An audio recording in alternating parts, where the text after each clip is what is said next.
is supporting Ukraine, to fight the war, the same thing as actually supporting Ukraine? Hello and welcome back to Spectator TV. This is our weekly show. I'm Natasha Feroze, the Spectator's Deputy Broadcast Editor, and we're delighted to stream to you all of the stuff that we've been doing this week. But before we do, I want to implore all of our viewers to subscribe to the magazine. This week, Get Real is the cover piece. It's our editor, Michael Gove, who's written about some of his harsh lessons learning from the New World disorder. It's a fascinating read. You can subscribe by going to spectator.co.uk/TV offer. We were at the art conference this week and we spoke to a number of interesting people. Freddie Gray met up with Rob Henderson, who is an author, he wrote Troubled, about America's monogamy crisis and Elon Musk's 13th child. I thought perhaps we should start with this news over the weekend that I think kind of throws up some interesting questions about subjects you're interested in, which is Elon Musk, a woman called Ashley St. Clair, posted on X, of all platforms, the platform that Elon Musk owns, that she had had a child, she says with Elon Musk, he has not denied it, it seems to be true, his 13th child, we believe. Mm-hmm.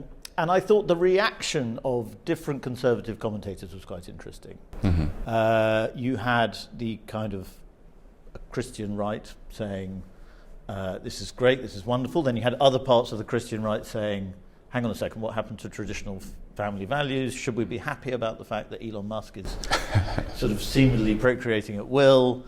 There's something going on there, isn't there, with kind of social conservatism effectively is not a force in American politics anymore. Nobody cares about, or very few people care about Elon Musk's private life who like Donald Trump.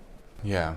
I mean, first it's great to be here, Freddie. And yeah, I've been keeping up with the unfolding drama on X and, seen this covered in various outlets between Elon Musk and Ashley St. Clair. And well, I guess my initial reaction was, to the critics of this, arrangement that Elon has, 13 different children with, I believe, 4 different women. Mm. Well, Elon has never called himself a conservative, to my knowledge, and I don't even know if Trump has, but it does feel like there's a shift in the Republican Party where the two most famous members of the party, the president and Elon Musk, are, they are not necessarily known for being sort of those classic traditional social conservatives, devoted fathers and family men and those kinds of things, marriages and divorces and children with different partners and so on. And, as I was reading about this and thinking about it, to me it seems like we're just generally, shifting from I did my PhD in psychology, and I take sometimes an evolutionary psychological lens to these things. And I think to myself, well, historically and cross-culturally, it's often been the case that very high-status men do have multiple partners, multiple children with different partners. And sometimes culturally we can contain that impulse in elite men. And I think we've done this somewhat successfully. In the modern era, 13 children is a lot of children. But for the richest man in the world, if you look historically, very powerful men sometimes had children in the hundreds, famously Genghis Khan. Something like 8% of men in Asia can trace their lineage back to this one figure in history. The most prolific male in history was this guy, a Moroccan emperor named Ishmael the Bloodthirsty, who had more than, I think, 800 children in total. Yeah. He wasn't just bloodthirsty. Yeah, right. Yeah. with obviously probably well into the hundreds of women. And so I think we're sort of shifting now, maybe more tilting towards that direction where monogamy and marriage and stability and committing to one partner, that has been the historical norm in Western countries for quite some time. But now that the expectations are loosening, the guardrails are starting to come undone, that even Republicans and conservatives are adopting this more permissive view of relationships. In my book Troubled, I talk about this kind of shift over time. So if you go back to 2006 and you ask Americans in general, is it important for children to be raised by two married parents? The majority of Americans said yes, and by far the majority of Republicans said yes. It was something on the order of 80%, maybe closer to 90% of registered Republicans said it's important for children to be raised by two married parents. This was 2006. By 2020, for Republicans, it had dropped to 60%. So a massive decline over the course of those 14 or 15 years. It's still the majority, but much less than it used to be. And so I think even, it used to be more so on the left that there was this skepticism towards marriage and monogamy and committing to one partner for the duration of your lifespan, but now we're seeing it on the right as well. We had it here in Britain a bit with Boris Johnson, who has a famously complicated love life. And it was always thought to be a potential flaw in him being a prime minister, an electoral flaw for him. But actually, I spoke to people who canvassed with him, and they said because his sort of private life reflected increasingly the private lives of most people. Marriages are breaking down a lot of people have children with different partners, and therefore he actually related to them to a certain extent. And I'm not sure many people can relate to the Elon Musk situation, but right. Certainly Trump's, marriages, multiple marriages. The religious right was not comfortable with him in 2016, but they're much more comfortable with him now. And there's something going on there, as well as what you point towards, which is this kind of idea that if you're a real alpha male, and particularly this sort of growing manosphere that we have, if you're a real alpha male, the thing to do is just to procreate as much as you can. Yeah, that's interesting. Like from the conservative perspective, conservatives are often accused of, wanting to go back in history, rewind the clock back to the 1950s or something. But actually, I guess you could argue like certain strands of conservative movements, reactionary movements, they could say, oh no, we don't want to go back to the 50s. We want to go back to not the 1950s, but say like the 1050s, right? or literally 20,000 years ago when we were still hunter-gatherers in these nomadic bands where, the relationship expectations were very different. And, I find it interesting. So obviously people are focusing on Elon Musk.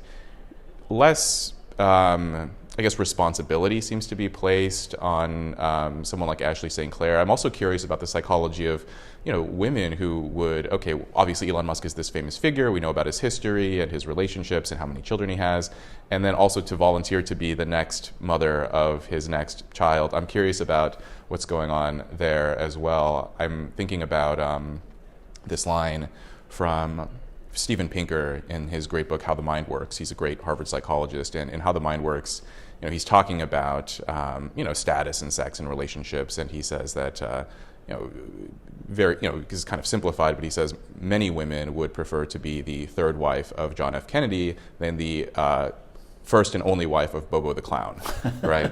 And the point here being that, like if you have this array of options, you'll take the high status man, even if you have to share his attention and resources and interest, versus, you look at other men who maybe are less impressive or less desirable, and you'd rather just not partner with them. And I think this is also kind of a shift in the culture where we're tilting more, I think, towards this maybe like a softer version of polyamory, of relationship, open, casual relationship structures. I don't think this is great, especially if there are children involved. I think for someone like Elon Musk, if you're, a multi-billionaire and you can hire nannies and help and have all of these structures in place to help raise kids, then maybe it can work for you. But for the majority of people, having multiple baby mamas usually looks like disorder and disaster. Because you wrote a very interesting essay about sort of how monogamy evolved, why we have an evolutionary impulse towards monogamy, and because a lot of people think it's a sort of something that was just imposed by Christianity, but there are evolutionary reasons why monogamous structures are built up among humans. Can you explain that a bit? Yeah, well, I wrote this long review in my Substack of this fantastic book by this anthropologist, Christopher Bain. It's called Hierarchy in the Forest, and he traces kinds of the norms and expectations around social status in hunter-gatherer communities throughout history. So he takes this kind of archaeological lens of, what were the similarities throughout sort of evolutionary time of hunter-gatherer communities, which is where the majority of humans existed up until the agricultural revolution about 10 to 12,000 years ago. And he also takes this kind of anthropological lens at existing hunter-gatherer communities in places like South America, parts of Africa, Papua New Guinea.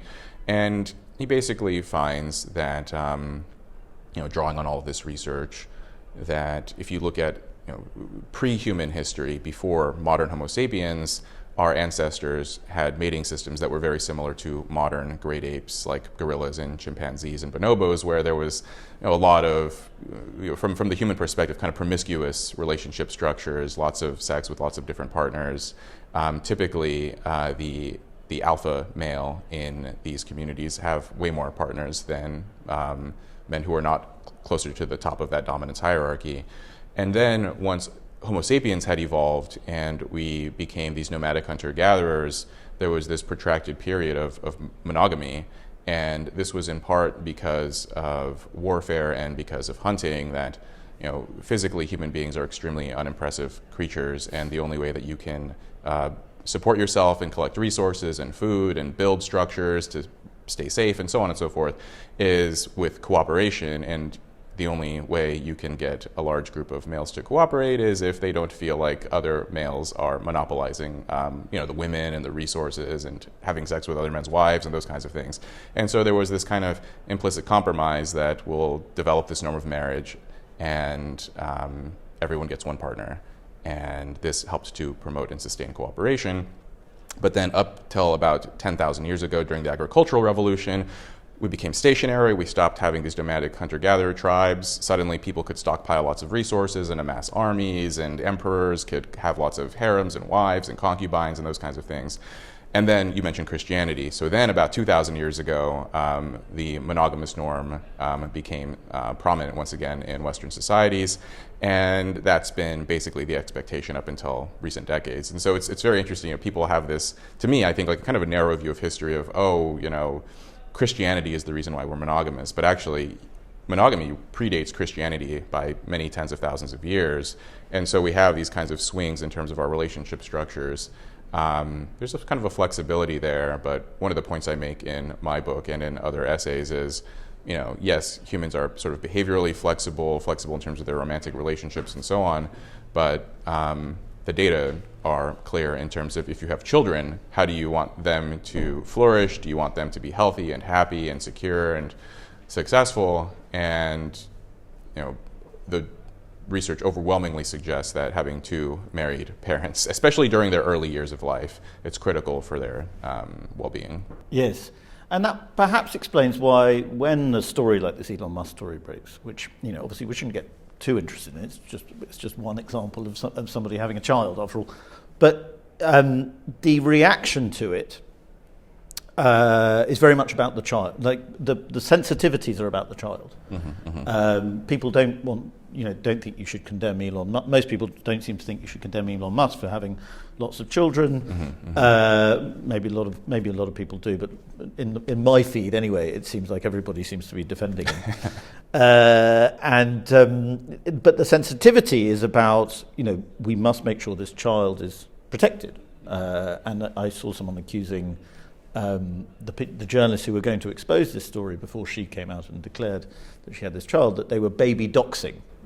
Elon Musk is famously very sensitive about doxing. Okay.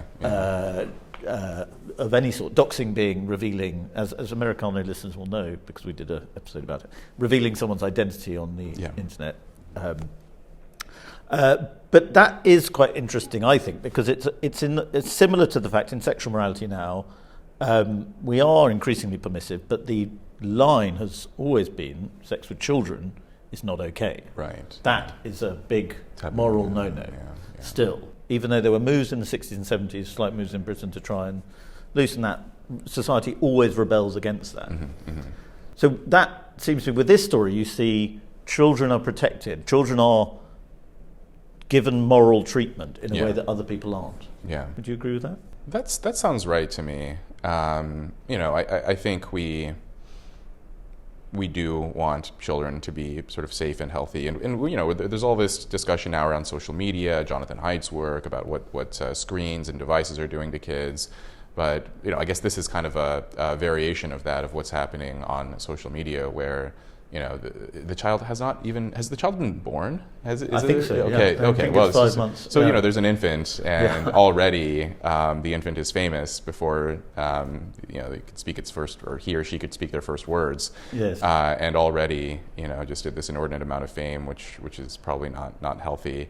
And Musk's other child, X, is now one of his other children is being given a lot of prominence, and his mother, Grimes, the musician, has said she's not happy about the amount of exposure he's getting. So there are interesting things going on. A lot of people are praising J.D. Vance because he's often pictured with his children, that they're normalising having children in public. Other people might say they're being used as political props and so on. Yeah, well, I mean, both can be true. Yeah, I mean, I don't think that someone like J.D. Vance or Elon Musk, I don't think it's like a conscious let me use my children as props. But if you happen to be photographed with them, or you happen to be, it's not always a bad thing in terms of reputation and image and political capital. But yeah, this is it's a strange period that we're seeing right now, sort of going through these relationship upheavals. I think a lot of people are unsatisfied with, dating culture, and so we see someone like Elon Musk. You have, I guess this is sort of a tilt towards. You've probably heard this phrase like barstool conservatism. Yes. It's more sort of a libertarian live and let live ethos, where as long as you're happy and you're adults and no one's being harmed, then you can do your thing. And so I think from that perspective, we're sort of prioritizing freedom, and we are trying to protect children's identities, but we're not also, I think broadly considering that, yes, someone like Elon Musk can have lots of kids, and he's ultra wealthy, and in all likelihood those kids are going to be just fine. But for most people, I think prioritizing children's future and health and those kinds of things. Most of us aren't billionaires. Most of us can't hire armies of nannies and caretakers and so on. Well, I mean, have you noticed that Musk seems to be, in media terms, what Donald Trump was in 2016? He seems to be making all the weather, partly because of his ownership of X, and he is he's probably the biggest voice on X now, or certainly is the biggest voice, I think you could say. He is now the fulcrum of the conversation in many ways. Yeah, that is interesting. That he's the bad guy. They seem to be going through these waves. Because I remember in 2016, obviously, like Trump was the main character. He was the person that everyone kept speaking about. His name came up so often.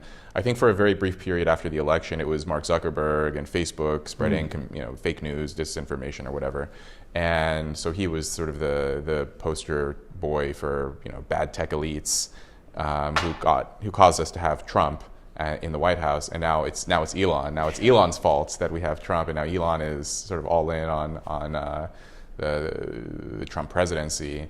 And yeah, that is we always need someone to blame, I think, and kind of legacy media and journalists and people, they need. It's very nice to have a name to represent an entire political point of view that you dislike. Yes. And it's very convenient, I think, for all, he's this rich white male billionaire, and that's just really, I think it's he's a good target for them. And are you at all concerned about this, Democrats calling it constitutional crisis and so on, but I think rational people think there may be things to be concerned about with the amount of power now that Elon Musk has, not just with his wealth, but with his political influence, but with his grip on government spending. He is reaching, unprecedented levels of power in American life, and in fact, world life. I don't know what how to think about this exactly, because the standard line from the right is that if the Republicans don't do it, the Democrats will, right? And so I think this ideal of impartiality, of don't create or wield weapons you wouldn't want your enemies to use against you later, that kind of thing. Don't violate norms that you would also want your enemies to violate. And so I think there's an argument to be made that it's useful to respect those norms, because otherwise it's kind of this race to the bottom of whoever wields power immediately attempts to use it against the other side. And there's a kind of a prisoner's dilemma situation there. But, I think kind of on a descriptive level, what we're seeing makes a lot of sense, that there's something about there's a lot of interesting research on kind of the psychology of populism, but one of the interesting findings is that supporters of populism tend not to actually be especially interested in politics. The meme version is they just want to grill, right? They just want to be left alone and barbecue and do their work and raise their families and not be bothered by anything. But they become populists and they want to essentially elect kind of this figurehead, this powerful person to implement the policies that they prefer, and then to just sort of give up all their power to this person, let that person handle it, and let me live my life. Whereas people who are anti-populist, more so on the political left, they are very active in politics. They're really interested in politics. They don't like the idea of having a strong man or a Caesar-like figure, because they themselves want to participate in that political process. They want to be, a commissar, a seat at the table. They want to be one of the members of this kind of elite guild, and come to political decisions by consensus, of having a sort of a group of semi-powerful people who collectively decide, rather than having one all-powerful person who makes the decisions and calls the shots. And so I think we're seeing this actually play out now in politics, where people are happy to, I think in 2016, the hope was Trump would do all of these great things for the Republican Party and for the conservatives. And now I think those same people are hoping that Elon is going to get it done with Doge and with his involvement in the government. So it's a different type of democracy, and it's hard to think of a similar example that we've seen like this before. I mean, critics will say it's like a sort of Latin American democracy. People who are very pro it think it's the great new disruption.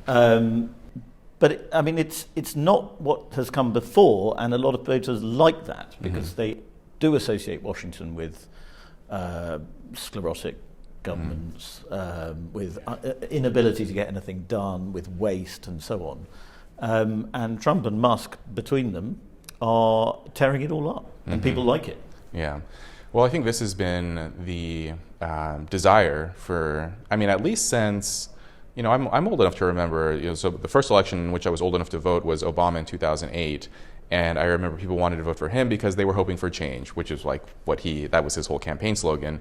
And then they voted for Trump because they were hoping for change, because he was a different type of politician, just as they thought Obama was. And so the American people want some kind of shift in terms of how Washington operates, in terms of politics and policies and laws and norms and regulations and all those things. And I think, I think Trump and Musk, they are responsive to popular sentiment, and they are attempting to deliver on this. So it's, I'm optimistically, I hope it works, but some part of me also worries that, I don't want us to tilt into this kind of like Latin American situation where you have this Caesar-like figure at the top who's, each time we elect a new president, all the laws change and everything transforms, and, you don't know sort of year to year what you're allowed to do and what you're not.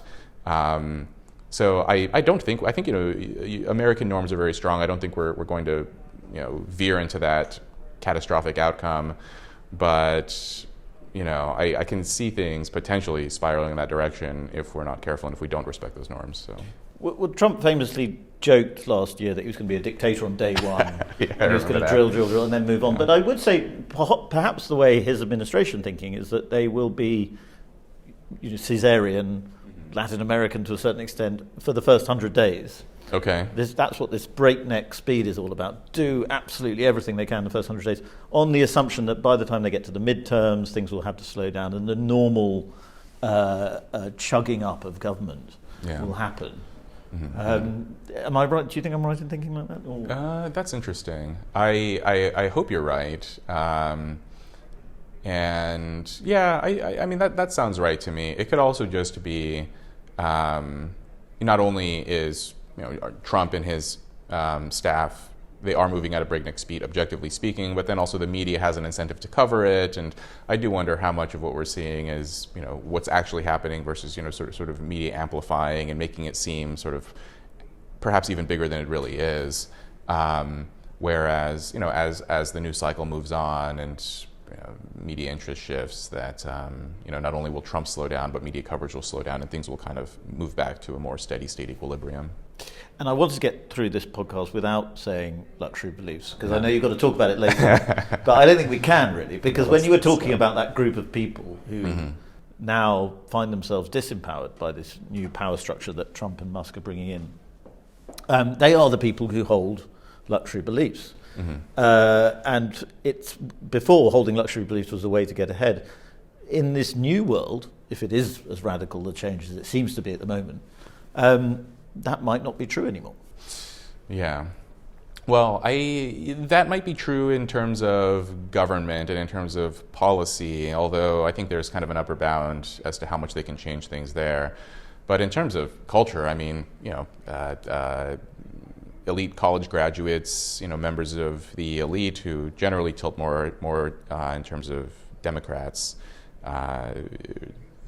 they still wield a lot of power in the institutions and in terms of media and in terms of the press and entertainment and so on. And so I think, the luxury beliefs, they're going to stay with us. The specific examples may shift over time. We saw this with this. For a while, the most fashionable belief was defunding the police a few years ago, and then that kind of faded. And there's going to be new popular movements that arise among elites, not among the general populace. But I don't really see luxury beliefs fading anytime soon. I think people will maybe feel more empowered to call them out in a way, because, for example, X is just, there are fewer restrictions on freedom of speech. You can post what you want, you can share your opinions, and I'm seeing now people openly criticize, say, immigration in a way that they wouldn't have 4 or 5 years ago, not because they didn't want to, but because they knew that if they said something that was potentially offensive, that they would get banned or suspended or reported in some way. Whereas now people are openly saying, oh, maybe the sort of open borders idea isn't so great. Yeah. And so almost on X, it's criticism. The inverse, isn't it? Because algorithmically, people are noticing that if you do say spicy things about immigration, you will be boosted, and you may even be retweeted by the man yourself. I don't know. I mean, okay. That's what people say. I want that Elon Musk retweet. What do I got to do? Yeah. But I think it is. I mean, it is the conversation on X. We can probably exaggerate how important it is, but it does seem to drive a lot of what the rest of the media talk about. And as a result, a lot of people want to talk about immigration, often in ways that, as you say, would have been considered unacceptable 5-10 years ago. And yet that is now the norm. And people who hold on to their luxury beliefs find that very uncomfortable and alarming. Yeah. Well, people who hold luxury beliefs, which are ideas and opinions that confer status on the elites while inflicting costs on the less fortunate, the people who wield them tend to hang out and spend time with other people who have, the same background, socioeconomic status, level of education, income, the kinds of white-collar jobs. They're either elites or aspirational elites, and they echo and reflect their opinions off of each other and come to believe, they crystallize this consensus among each other that, well, we all went to great schools and we're all so smart and wonderful, so I guess everyone must agree with us. And then they attempt to roll out those ideas to the public and realize, that's not something that's going to win votes. They attempt to roll out those ideas in, say, a film in Hollywood, and then they don't get much in the way of box office sales. And they're realizing once when you are kind of confined to an elite institution where decisions are determined by your peers, then those beliefs hold a lot of cachet and a lot of status. But once you attempt to expose those ideas to the electoral process or to the free market and realize, actually, people don't like these ideas, I think there's a lot of shock and consternation. And I think this most recent election, we saw that, where there was this argument in 2016 after Trump got elected the first time, it was, because I spoke to journalists about this, and we in the media didn't do enough to warn the American people about how evil he was, and next time we're going to make sure. And there was this belief that, the American people were bamboozled, they were hoodwinked by this con man, and that's how he got elected. This time he gets elected again. This time he wins the popular vote. This time, after almost a decade of relentless drumbeat from the media of how bad he was, and he still gets elected. And I think now there's this surprise that, actually, people are responding to him and they're not responding to us. And now I think there's a period of introspection and kind of interior kind of deliberation and contemplation going on. We'll see how long that lasts. Luxury beliefs, as I understand from what you've written and spoken to me about before, it's a lot to do with your educational class. Mm-hmm. Donald Trump's administration are talking about making quite radical education reforms. And if the Trump vision for America is a merit-based equality versus a kind of equity, democratic idea of what's going on, education becomes the key factor, because if you can't really have a functional merit-based society unless you have strong education. And America has flaws in its education system that are quite great. Well, there are flaws already, and the promoters of DEI are attempting to make it even worse by removing merit. And what I find fascinating about DEI, of course, the obvious, when you ask people, well, why do people love DEI so much? The obvious reason is often, there are racial inequalities, in terms of achievement and educational outcomes. But this idea has become so ingrained in a certain kind of faction within the elite that even in contexts where it doesn't make sense, they promote DEI. So, for example, I talked to this guy in Vermont recently. Went to Yale, really smart guy, but he's a skeptic of DEI. And he's telling me that in his home state of Vermont, they're trying to eliminate grades for students in secondary school. And I asked him, why are they trying to eliminate grades? And I said, is there the obvious example or case, is it sort of racial inequalities? And he said, no, Vermont is 98% white. They're it's all white kids at the schools, but they're still trying to eliminate grades. And I asked, well, why do you think that is? And he says, that's just the mindset now. It's not even about inequalities or outcomes or some groups achieving more than others. It's just merit itself needs to be scrapped, the whole idea of it. And that to me is extremely alarming. And so that's one of the bright spots, I think, of the Trump campaign is not only are they rolling back these excesses, but they're also sort of signaling to people that it's okay to criticize it, it's okay to talk about this and to call it out. Mm. And lastly, we haven't mentioned him so far, but over the weekend, a lot of people in Britain, you'll have noticed, have been talking about J.D. Vance because he gave this speech at the Munich Security Conference, and people are saying it was a historic speech. I always think it's a bit hasty when people say it's right up there with Reagan and Churchill. But it was a very good speech, I thought, and a very interesting one. And I know, again, the reason I was reluctant to bring up J.D. Vance, I know it's quite annoying for you because you both wrote memoirs about growing up in very difficult circumstances. So a lot of people ask you about J.D. Vance. But he is now becoming this very important figure in the kind of global right, in a way, in the anti-globalist global right. Yeah, well, I have a great deal of respect for J.D. and what he's done. And not only for his accomplishments after growing up the way that he did and the successes he's experienced, but one reason why another reason why I respect him is that he himself is, I think, he contains so much of the American experience within him, different sort of political groups, different across the socioeconomic spectrum. So.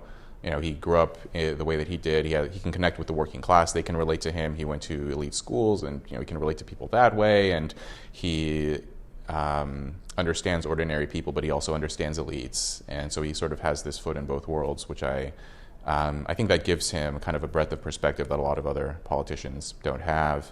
And yeah, it's just nice to have someone young in the White House. After. We've had these old presidents for a while now, Trump and Biden, and so to just have someone who's youthful, has young kids, a young family, who has a stake in the future in a way that I think a lot of older politicians don't. I think that's refreshing too. We met up with Ben Habib and filmed with James Heal to talk about the cracks appearing in the Reform Party. Welcome, Ben. Tell me why you're here today, then. Well, I'm here because Floss Knight, my campaign manager, suggested I should be here, is the honest answer. But it's wonderful to be here because, I don't know whether you feel this, James, but I think there's a kind of spring in the step of the colloquial right wing now. It's been so depressing being almost, not lone voices, but certainly whistling in the wind for the last 9 years, possibly, if not longer, trying to make the case for a proud, independent, sovereign, prosperous United Kingdom standing on its own 2 feet, kicking the liberal global order into touch. But I think with President Trump's victory, with J.D. Vance's speech, which I think was a declaration by President Trump, frankly, of where his administration lies and what they think of Europe, I think those of us who voted for an independent United Kingdom in 2016 can be very proud of ourselves, and we can absolutely, we can prune our feathers and we can prance around in a way that we weren't able to before. And you're promoting a new political initiative as well. Tell us more about that. Yeah, so the new institution that I'm now chairing was set up by a lady called Claire Bullivant, who you probably know, who was, I think, chief executive of the Conservative Democratic Organisation for the reformation of the Conservative Party. And she approached me in November and said, look, I'm setting this thing up called the Great British Political Action Committee. Would you consider chairing it? And I asked her what it was, because it's obviously of American, you probably know more about this than I do, or than I did at the time. It takes its lead from American organizations of a similar nature, which are not political parties, they're not think tanks, but they combine money with the creation of political aims, ideology, policies, including finding candidates who can deliver those policies and even drafting legislation. And the way we're going to approach it in the United Kingdom for our GB PAC is to do all of that. But I think the precursor to any of the actual action points coming into being is shifting the center of gravity of acceptable political discourse to the colloquial right, by which I mean, an independent, proud, sovereign, democratic United Kingdom, anti the liberal global order against which J.D. Vance spoke so well in Munich. And, our center of gravity of political debate is quite over to the left.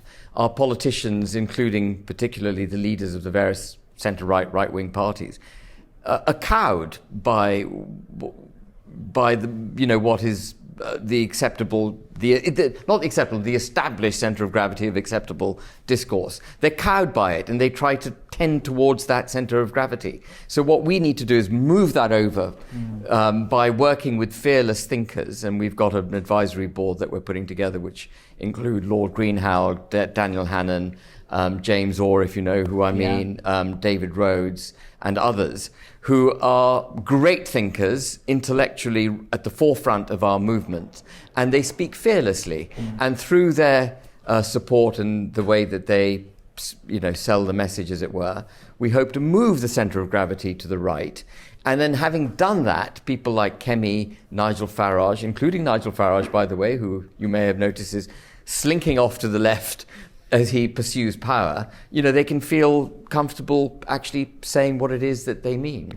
Well, there's a lot there I want to unpack, but first of all, on that point about Nigel Farage slinking to the left, do you think that's a noticeable tack over the past, 6 months or so? Yeah, dramatic tack. I mean, it may not be obvious to the electorate, because these things, get obscured particularly in the case of Nigel, with his reputation, which is of a firebrand right-wing politician. But actually, if you look at what Nigel's been up to, he's done a number of interviews in which, for example, he said he's not worried about the rate of demographic change of the country. He's not in favour of mass deportation of illegal migrants. These are two things which the Trump administration were absolutely banging the drum about. He's taken on some dubious candidates, in my view. He put forward Charlie Mullins as a candidate for Reform UK. Charlie Mullins was an avowed Remainer, and perhaps he had a Damascene conversion, but he hadn't, because on the day that he revealed himself as a potential candidate for Reform UK, he said he would still join the EU, given a chance. And that means Charlie Mullins doesn't understand what it is he's standing for in reform, or reform has shifted. Probably a bit of both. How can you have an avowed Remainer making the case for an independent, proud, sovereign United Kingdom when he believes in the liberal global order? Are you with me? So that should be a real warning sign to people looking at reform. And I also wonder about whether the wider debate has shifted. I mean, I do get the sense that in the Conservative Party, the mood has shifted slightly to the right on the ECHR, and also there's talk around migration as well. And so I wonder perhaps it may be about sort of, Farage going to the left. It may also be Farage is sort of not evolving with the times around him as well. I don't think he is. You're absolutely right. I don't think he's really smelling where the direction of travel is going. And frankly, Kemi is to the further right. It was further right than Farage on the rate of demographic change, for example. She is worried. She made a declaration a couple of months ago saying that she was worried about it, and Farage isn't. So you've actually got Kemi on the right of Nigel, and you've got Robert Jenrick on the right of Nigel, because he's in favour of mass deportation. Nigel, by the way, is on the record saying that he wants a referendum on leaving the ECHR, whereas, again, Robert Jenrick has said he wants to just leave the ECHR. I can't understand why anyone in their right minds would ever want a referendum again, on anything. Let's just get elected on a coherent set of policies. Let's get a properly, as I say, colloquially right-wing government properly elected on a coherent set of policies with a coherent ideology, ideally with draft legislation ready to go in the way that Trump, hit the road with his 100 executive orders. Let's get them into office and let's do what this country needs. And this country needs a dramatic change. We're not talking about just moving the ship a couple of degrees to the right. This ship needs a massive direction. And I'm fascinated as well because, the growth of PACs, and the closest British equivalent I can think of would be Labour Together, which of course was not tied to the Corbyn-era Labour Party, but was very much a sort of cell on the right of the Labour Party around Morgan McSweeney, which then obviously took over and helped run Keir Starmer's leadership campaign. This is alongside the death of the two-party system, which in the 1990s, as late as that, was still getting sort of 70% of the vote, but is now less than 50% of the vote. So in that space, do you think, therefore, there's the role of these PACs to come along and sort of fill the gap left by traditional mass movement parties? Frankly, I'm agnostic on which party governs the country, as long as it's got, in our view, the correct vision for the country and the correct policies and draft ideology and the competency to run the government. We haven't talked about competency, but that there is a real issue with competency. And I think one of the collateral effects of the liberal global order, which requires effectively free speech to be shut down for it to be able to have its way, as J.D. Vance so brilliantly set out. When you shut down free speech, you end up with parliamentarians and elected representatives actually who are pretty literally dumbed down. So we need candidates and people who are capable of thinking fearlessly, but competently, and have a vision and can actually execute. It's not just about talking, it's about getting into office and then executing. So will you be functioning more as a think tank then, or you won't be fielding your own candidates, will you? No, we're not a think tank. We will be a pressure group. The idea is to unite the right, and to make sure the the right stays honest and doesn't shift to the centre, and then unite them. And that unification is unlikely to come through pleading. It's likely to come through pressure, by making them aware that if they wish to win the election, they have to stay true to that coherent set of aims and policies and so on. And so that's our aim. And my message to Nigel and to Kemi is stop looking at the centre ground. The British people voted to leave the EU in 2016. They were first out of the traps before Trump was even elected for the first time. We totally understood in this country. We can pat ourselves on the back in this country and say, we got it. The British people got it. And then they voted repeatedly to leave the EU. When they voted in 2017 for Theresa May, they were voting to leave the EU. Again, when they voted for the Brexit party in the Euro elections, they were saying, let's leave the EU. We were the biggest political party in the European Parliament. I don't know if you're aware of that. 2019, 29 MEPs. When they voted for Boris Johnson, it was a cry to leave the EU. Now let's get on and let's bloody do it, right? And in terms of your past activities as well, what's your relationship been like since leaving Reform? And I understand you've had a bit of difficulty. Some local parties have asked you to speak and they've been blocked from having you as a guest speaker. Yeah, so things, I was deputy leader of Reform UK, and there have been issues of an ideological nature between Nigel and myself, which go back to 2020. The fundamental one of which, by the way, is that he says Brexit's done and I say Brexit ain't done. We haven't left the EU. We have left Northern Ireland behind. We've got an Irish Sea border. We've got the grappling hook of EU regulation still in our flesh. We need to throw that hook off. So there's some ideological differences between myself and Nigel, which would have posed a challenge to the relationship. But what really challenged the relationship is the fact that the party is owned by Nigel. And before I joined Reform, I had a long debate with Richard Tice, who was then leader, about Nigel giving up his shareholding. I couldn't justify joining a party which wasn't itself democratic. How do you make the case for the democracy of the United Kingdom if you don't have a democratic party? And after much debate with Richard, I settled on a letter of comfort from him because Nigel refused to give up his shares. And that letter contained various representations, including that we would fight for Brexit, fight for Northern Ireland, there'd be no deals with the Tories in any forthcoming general election, and that we would run the party in a consensual way, which was addressing the democratic deficit. And all of that worked swimmingly well when Nigel was doing his GB News thing in isolation on its own. But it all ceased to exist when Nigel came back, when he appointed himself leader on the 3rd of June. And I then started banging the drum for the democratisation of the party, saying Nigel's got to give up his shares. And various promises have now been made by Nigel and Zia Youssef, their new chairman, to give up the shareholding. But they haven't been delivered. And it's remarkable how slowly they're coming to the table to democratise. One would suggest they're rather reluctant to do it. And, that is really the crucial difference between Nigel and me. I was at the September press conference where Nigel Farage was asked for his reaction on your departure from the party, and he quoted "The sun has got his hat on." Yeah. Hooray! What would be your response to that? So my response to that is that if he's so delighted that I'm out of the party, I'm well out of the party. Yeah. I mean, there's no place for me in a party where he owns it.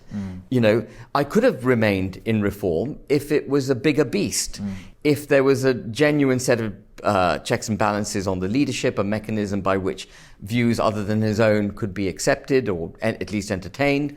But there isn't. That's the problem with that's one of the problems with one individual owning the party. So, for example, the other day, I don't know whether you watched, Reform came out with they did a press conference and they announced a windfall tax on the energy. This is the energy on renewable energy. Yeah. And whilst, of course, renewable energy is closely associated with the drive for net zero, yes. And whilst we may not entirely believe in renewable energy, I'm not sure, I don't think it can deliver the country's energy needs.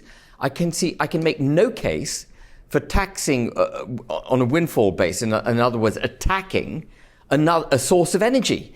We've already got electricity prices at some of the highest levels in the world.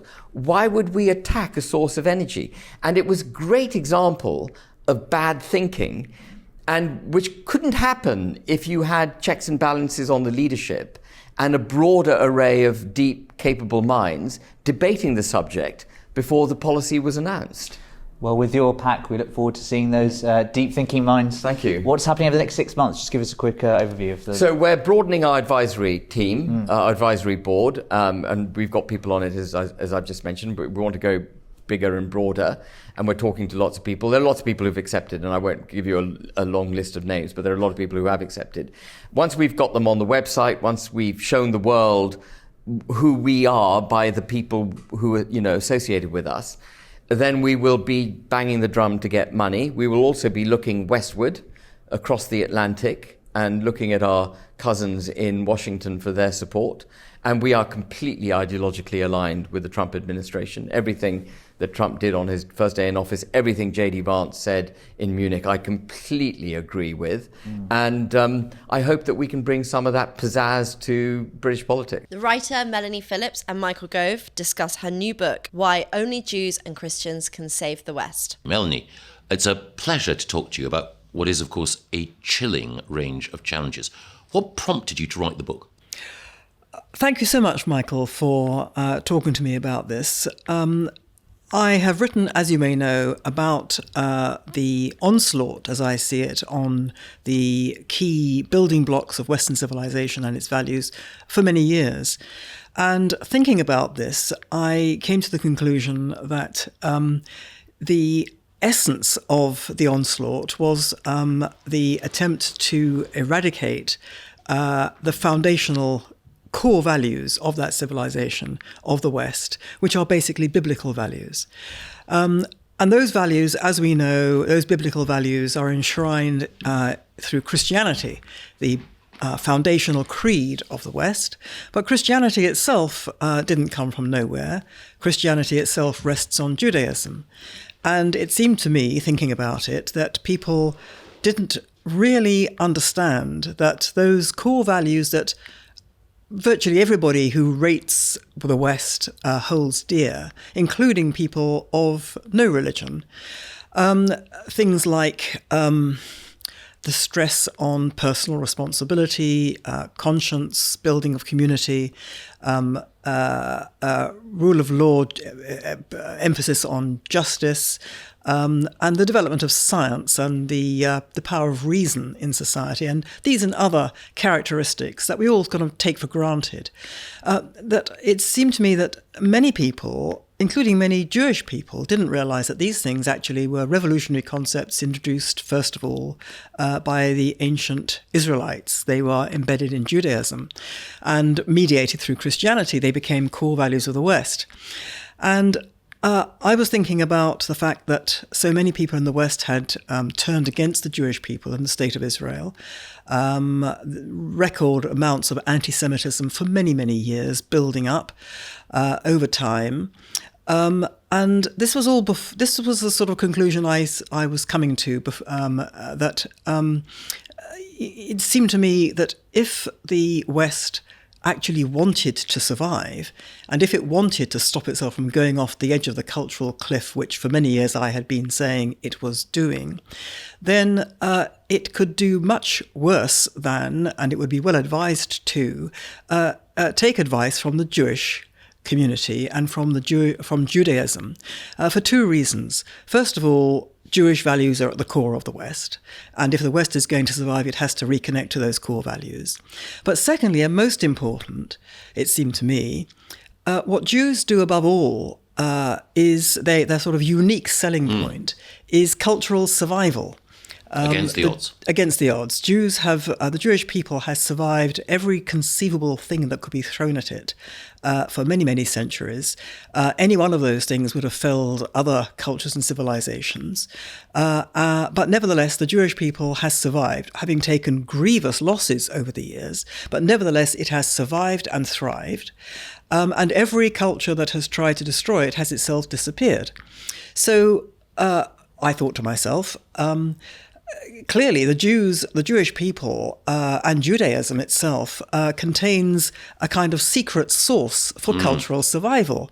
And that fact alone, plus the fact that, as I say, Jewish values are at the core of the West, mean that the Jewish people and Judaism have powerful lessons, powerful advice to give to the West, if it wanted to take it, about how you transmit a culture successfully, how you cause a culture to survive, the great stress on education. The great stress on historical continuity. So you connect the present to the past in order to give yourself a future. The stress on the traditional family, strong family bonds, and so on and so on. That was where I got to in my thinking on October the 6th, 2023. And then October 7th happened, the pogrom in Israel. With the unspeakable atrocities that we know were committed, and then the war that followed, in which Israel went to war to defend itself, not just against the Hamas, which had perpetrated the atrocity in itself, but against what turned into a seven-front war against Israel's existence and against the Jewish people, waged by Iran and its proxies.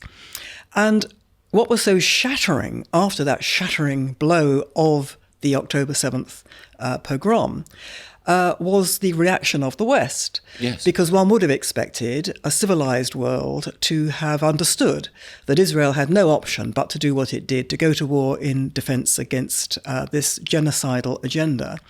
But instead, much of the West turned against Israel.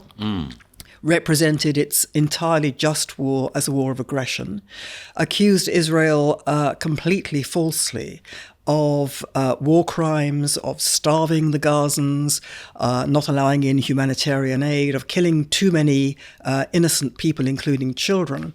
And this was a gross and defamatory libel entirely based on falsehoods. And it seemed to me that much of the West in this reaction had lost all reason. And what we were seeing was the destruction of conscience and justice and reason itself, rationality in the West response. And it then occurred to me that this was precisely what I had concluded the West was doing to itself, having abolished conscience, justice and reason from its own society, and that the events of October 7 and the war that followed had thrown into tremendous relief, illuminated with stark clarity, that the West was, faced with a challenge that had been thrown down to it on October 7. Does the West support civilization or barbarism? It had not chosen to support civilization. There's so much in what you say that I'd like to explore, but let me turn, of course, first to the fulcrum of the book and the pogrom on October the 7th, which you write about at the beginning, and where you quite correctly anatomize the fact that Israel enjoyed sympathy for only a matter of hours, and that actually here in London, the very first demonstration that occurred were actually of people celebrating Hamas's attack. Why is it, do you think, when there are so many other conflicts in which you have states and peoples where you can legitimately criticize the state for perhaps how it responds, that Israel is singled out for such unique, execration? If you compare it to Myanmar's treatment of the Rohingya, if you compare it to China's treatment of the Uyghurs in Xinjiang, if you compare it even to Bashar Assad's treatment of his own people when he was in power, the column inches, the Twitter sphere is silent in comparison. Why is there such execration towards Israel?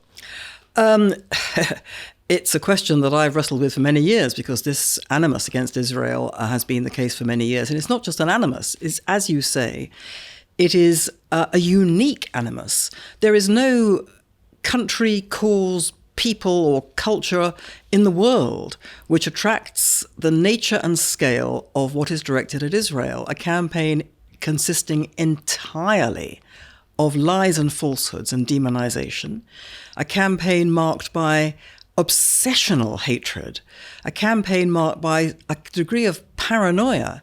Now, these are all characteristics of traditional anti-Semitism going back through the ages. Anti-Semitism is not just another racism. It's not just another prejudice. It is unique.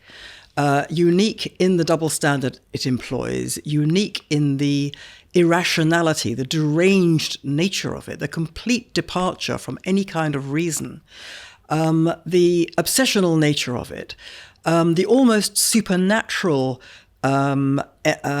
characteristic it ascribes to the Jews of possessing some sort of demonic power over the world, that it is the instigator of world events, or events of a tremendous global importance. All these things and more are applied to Israel. Now, why should that be? I mean, in a way, the short answer is why anti-Semitism? Ultimately, we can't really explain it.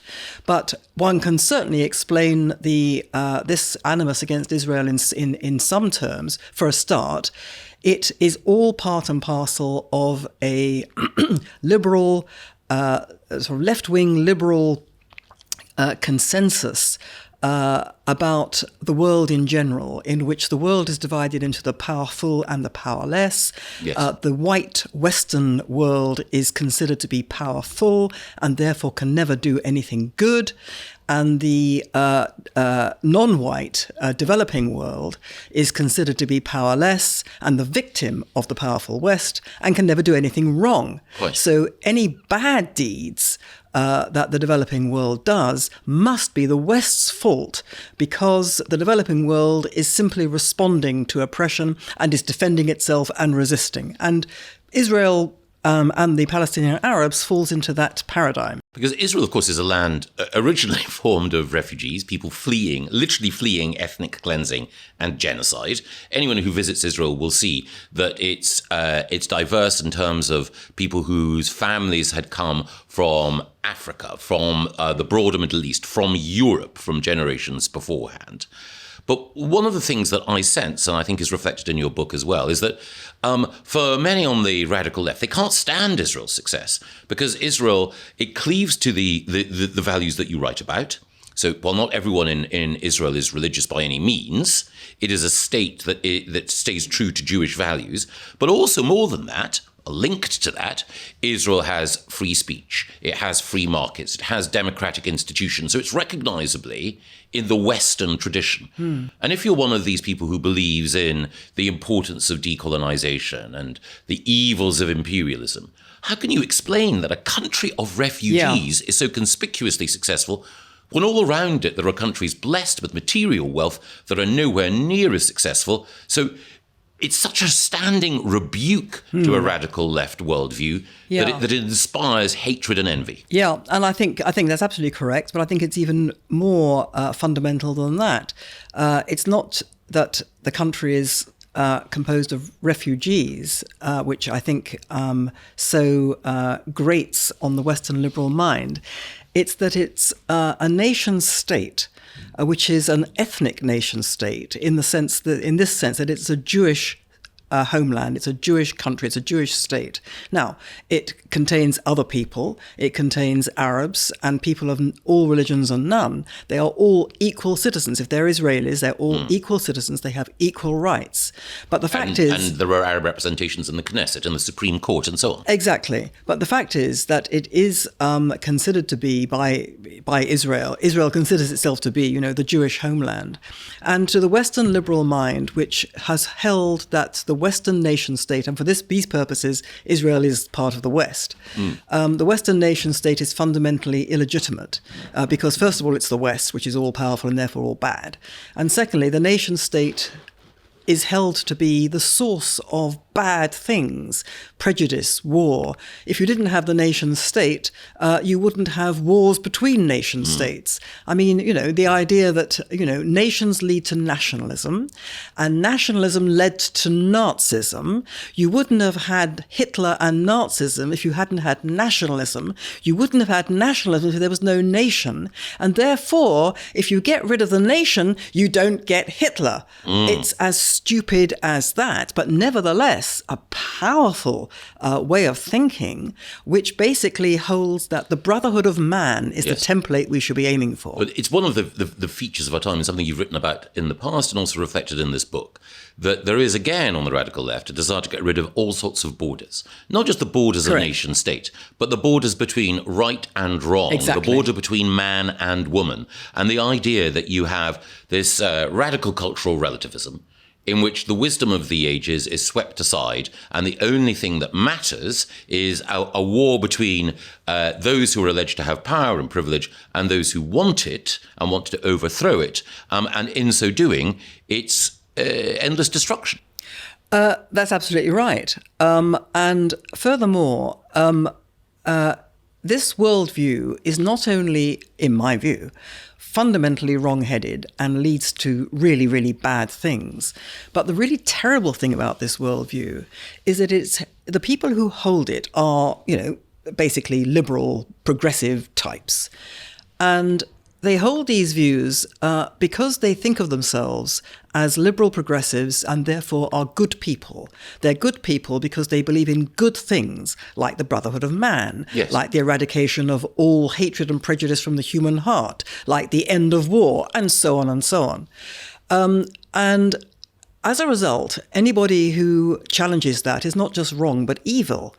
And so there can be no challenge to their worldview. Now, if that worldview is challenged by facts on the ground, and this is what was so terrible about the October 7 pogrom, here you had acts of extraordinary, not just slaughter, but the most barbaric, savage and sadistic types of slaughter carried out on babies, women, children and men who were variously murdered, raped, tortured, burned alive, and kidnapped. Now, if you are somebody who is a liberal progressive and you have championed the Palestinian cause for decades on the basis that these people can do no wrong, that whatever they do is justified as resistance because they are oppressed by the terrible Israelis. And then you find on October the 7th, the people you have championed have carried out these unspeakable acts upon the people you have characterized as colonialist oppressors. You cannot have that narrative challenging your own, because it means that if I, as a liberal progressive, have championed people who are barbaric savages, what does that say about me? It means I am not a progressive at all. I am not a liberal. I am a really dreadful person, which is true. They are. They are supporting something that's unconscionable. So they can't have that. So we literally saw them tearing down the posters which showed the pictures of children, women, and babies who had been kidnapped into Gaza. It's one of the most powerful passages in your book because, again, there will be people who will say, well, Israel made this mistake, I don't like Netanyahu, and so on. All sorts of legitimate criticisms that any democratic nation state can be susceptible to. But it takes a particular sort of implacable prejudice. When you see a poster calling for the return of a child refugee, to tear it down. Exactly. And then when it's put up, to tear it down again. It's almost, as you say, as though they're trying to tear the Jewish identity out of all our lives. So this is the other point that I was making in the book that sort of suddenly occurred to me with shattering force, that it's not surprising that there is so much anti-Semitism and anti-Israel stuff around, if it is the case, as I believe, that Jewish values are at the very core of the West, and if it is the case, as I believe, that liberal progressives have for decades been trying to destroy the core values of the West and replace them by the brotherhood of man, utopia, etc., then the two go together. And, you know, it's not just Israel that they are trying to destroy in their own minds. It's the Jewishness of it. And I'm afraid to say this is very much apparent in a lot of the ideologies that now really kind of form the orthodoxy in progressive circles. Because if you take, for example, intersectionality and victim culture. Now, intersectionality, which is basically interlocking victimhood groups, groups that define themselves as victims, and they are in solidarity with other groups. And you get a sort of victim brownie points if you tick a variety of characteristics. Exactly. Now, Jews are not victims. Jews are not part of the victim culture at all. Jews are considered to be the oppressor class. Why? Well, because Jews, first of all, are regarded as white, including in Israel, where in fact the majority are brown or black-skinned. But Jews are regarded as white because Jews are regarded as the oppressor class, and the oppressor class is white. Now, why are Jews the oppressor class? Because Jews, according to victim culture, Jews control the culture. Jews control the finance and the economics and the media and the law. In other words, at the very base of victim culture is old-fashioned, unreconstructed, open anti-Semitism. Yes, I mean, one of the curious things, and perhaps this might seem like a trivial point, but many of our listeners and viewers will probably be familiar with the gripping and quite even-handed TV series Fauda. One of the premises of Fauda is that you will have people from the Israeli security forces who can pass as and operate within the West Bank and elsewhere, because, again, physically, it's indistinguishable. It's as though someone from Manchester were to be operating in Liverpool or vice versa. Now, of course, there is a cultural and a religious difference and a political difference as well. But how can you have a white-black racism when you have people who can pass in each other's communities and are visibly almost identical? Well, it is, of course, absurd. And I would wager that the vast majority of people who take these terrible views about Israel have never been there, have no idea what it's like. I mean, it's always, the people who have had variously entertained various prejudices about Israel, very often when they go, if they have the capacity to have an open mind at all, when they go, they're amazed. They are astounded. They can't Tel Aviv believe is it one of the because most it's sort of liberal entirely cities you can find. Liberal, multicultural. Yeah. It has freedom. It has equality. There's a wonderful story of a Only place in the entire Middle East where gay pride marches occur. Well, exactly, absolutely, and even in Jerusalem, even in religious Jerusalem. Yeah. But there's a wonderful story also of a guy from he was a Muslim Arab. I've forgotten what country he was from, but he visited Israel for the first time, and the first thing he saw was a mosque. He said, "You have mosques here." I mean, the place is teeming with mosques. Yes. The idea that there was freedom of religion for all religions was a shattering blow to him. It changed his impression of Israel in that instant from what he had been indoctrinated to believe.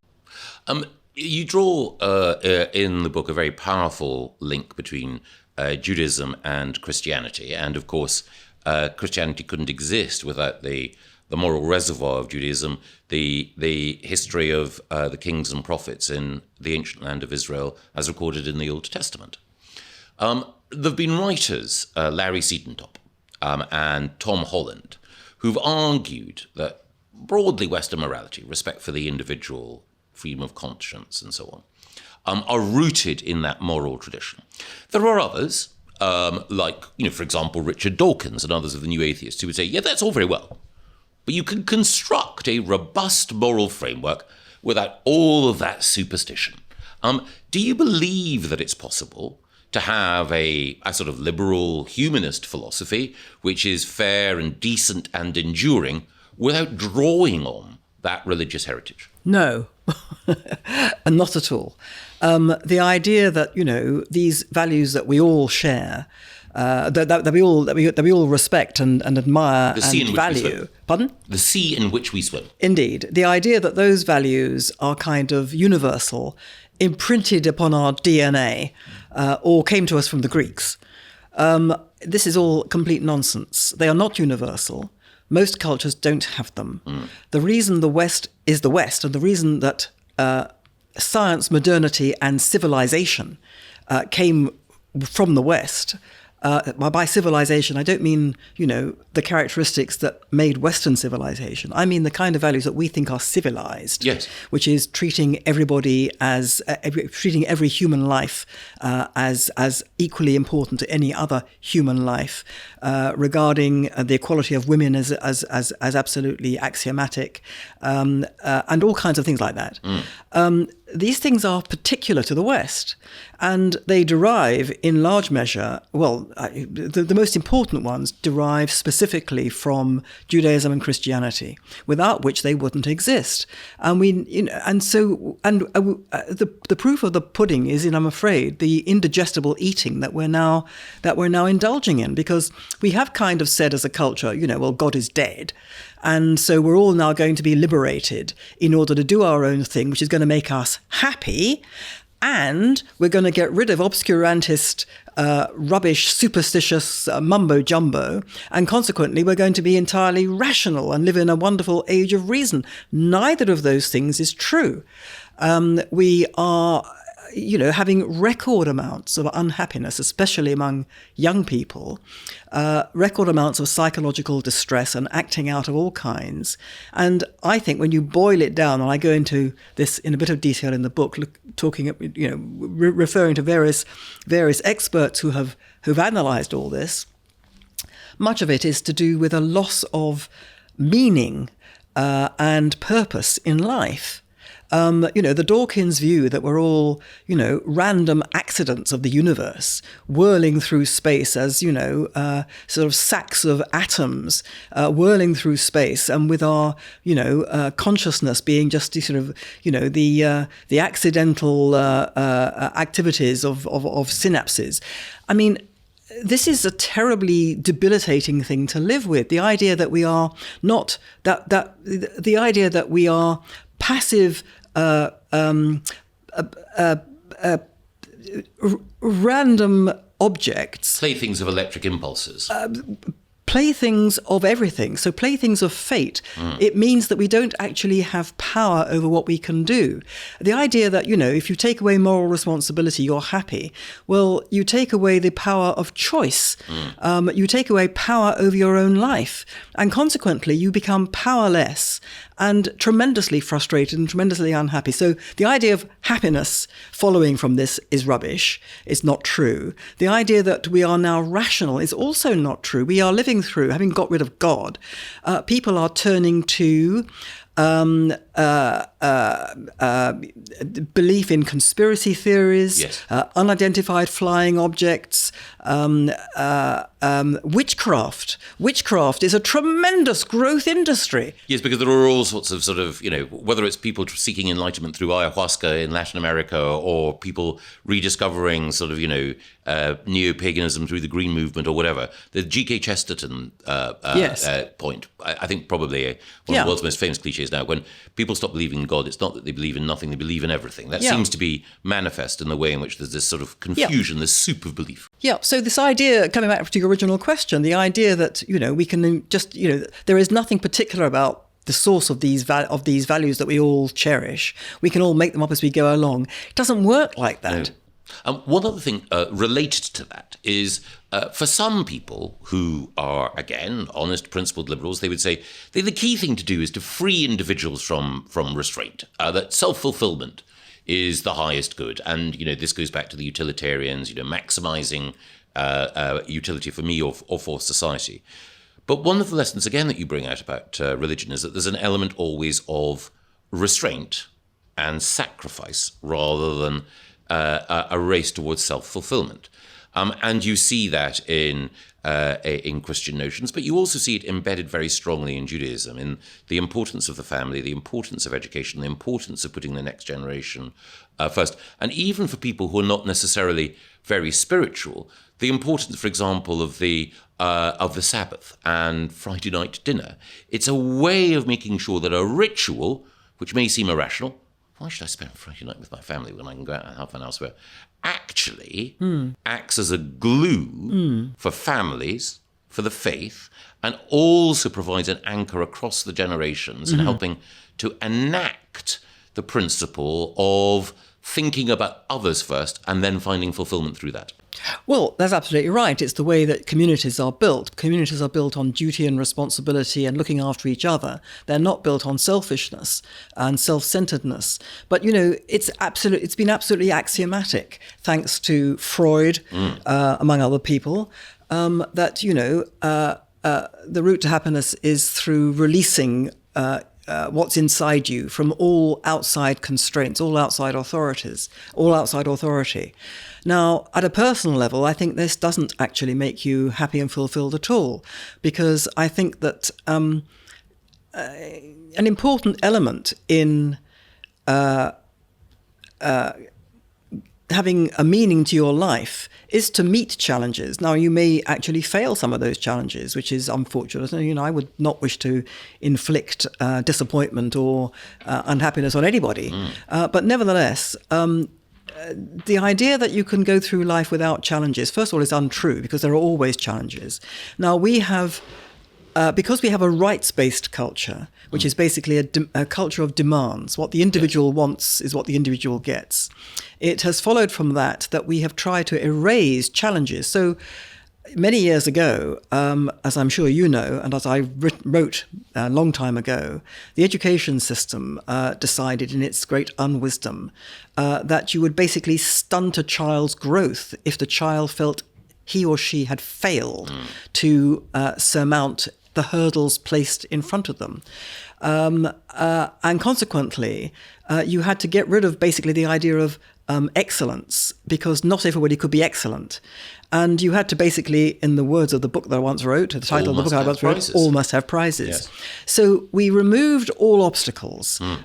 We tried to level the playing field for everybody. As a result, we bred a generation of young people, and who are now actually quite old people, who couldn't meet life's challenges, for whom any challenge was a disaster that they could not cope with. And so we bred what's called, the snowflake, the fragile generation, which developed its fragility to a most comical degree. Now, at a personal level, I mean, at a social level, this is disastrous. Yes. But because it destroys what the glue, as you said, that binds us all together. But at a personal level, it's disastrous as well, because it means people can't cope. The people can become depressed. People become confused.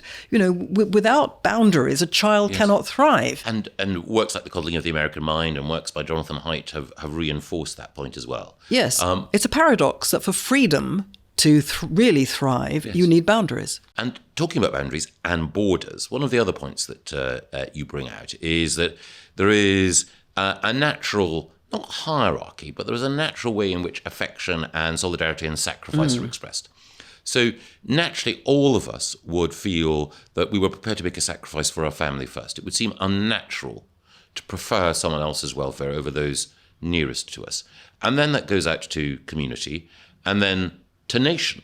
And of course, the nation state is the vessel for collective sacrifice. If I'm going to risk my life, if I'm going to see my taxes taken, I want to be part of a community. So in Israel, you have a citizen army, everyone who's prepared to risk their life for a nation state. But no one would really want to risk their life for, and I would hope they wouldn't, someone they had never met, someone they didn't understand, someone with whom they had no connection. And there's been a recent debate, if you can call it that, between Rory Stewart and J.D. Vance, in which Rory Stewart has said the real Christian message is the universality of love, and there shouldn't be any distinction drawn. J.D. Vance takes a different view and says family, then community, then nation. It seems to me, and the evidence is here in your book, that on this debate, if perhaps not on every debate, J.D. Vance is right, Rory Stewart is wrong, and that the nation state is actually an incubator of virtue. Yeah, well, that's absolutely what I think. I wouldn't like to pronounce on whether Christianity does this or that. I mean, that was part of that debate between the two of them. But the general principle is correct, that there is a hierarchy of attachment. And if there isn't, then attachment doesn't exist. You can't be attached to everybody. If you don't love particular people, you don't love anybody. I mean, the trouble is, we're all... The West has reconfigured itself over many years to be in accordance with the famous lyrics of John Lennon's song Imagine, where there are no divisions and nothing that can possibly divide us, nothing to fight or die for.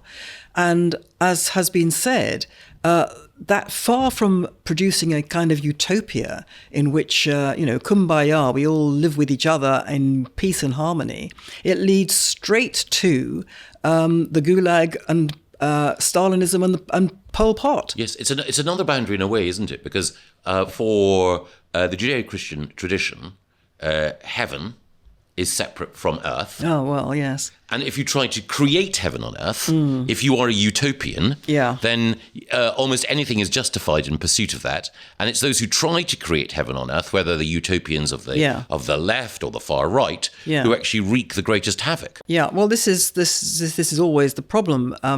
The worst tyrants around are often, if not always, but certainly often, people who believe they are working to the greater good because they have a utopian vision of the world, which is, because it's utopian, it's entirely unrealizable and unrealistic. And because it's unrealizable and unrealistic, it produces terrible suffering when the tyrant takes it out on everybody else, when they don't get to this perfection. And I'm afraid to say this is also true of the liberal progressive mind, as we can see. The attempt to stamp out dissent from people who purport to believe in freedom and rights, crushing the rights of other people that they disagree with because they can't tolerate dissent. It's the same thing. It is, we can see the perfection of the world. We intend to get to the perfection of the world. Anybody who stands in our way is a bad person because they clearly don't want the world to be perfected. They want the world to continue to be mired in these terrible things of prejudice and war and all the rest of it. And so we are entitled to stamp them out. We have a moral duty to stamp them out. And so you have this appalling situation among liberal progressive orthodoxy, which rules our culture, that you stamp out all dissent as a moral imperative. And to come back to the Israel-Palestinian thing, you stamp out all who support Israel on the basis that it's a moral imperative to support the Palestinian Arabs because they are the oppressed of the world. And the terrible thing is that this is a direct reversal of the truth, as so many totalitarian ideologies have indeed been a reversal of the truth. They are based on an idea which doesn't stand up to reality for a moment. The liberal progressive is basically a fantasist who is not just a fantasist, but intent on enforcing the fantasy, because it cannot be that it's a fantasy. It must be true. I think Michael Oakeshott said, there is nothing more boring than listening to someone else's dreams, but nothing more terrifying than being forced to live them out. In your book, you talk about the secret source of the Jewish people, and you also end with some broad lessons, which you hope can be taken to heart as a way of making sure that Western civilization can endure. I don't want you to reveal them all because I want people to read your book, but what would you say were the sort of key lessons that you would enjoin on those who are concerned about the fate of the West? Well, first of all, the idea that the West can survive. There are many people who think that the West can't survive, people who want it to survive, who rate it, who understand what its value is, but think it's all gone too far. The institutions are too damaged. We can never recover. And what I'm saying in the book is I think that's a counsel of despair, and it's not necessarily true at all. I don't know whether the West can survive, and I say in terms, I don't even know whether the West really wants to survive. But if it does want to survive, I believe there's a very good chance that it can. I think everything is to play for, because there are millions and millions of people who, by their voting choices over the last few years, through the voting for what's called populist politicians and parties, have made it clear that what they want is their Western civilization back. They want to uphold and defend it and to reaffirm its core values. Now, this takes different forms in different countries.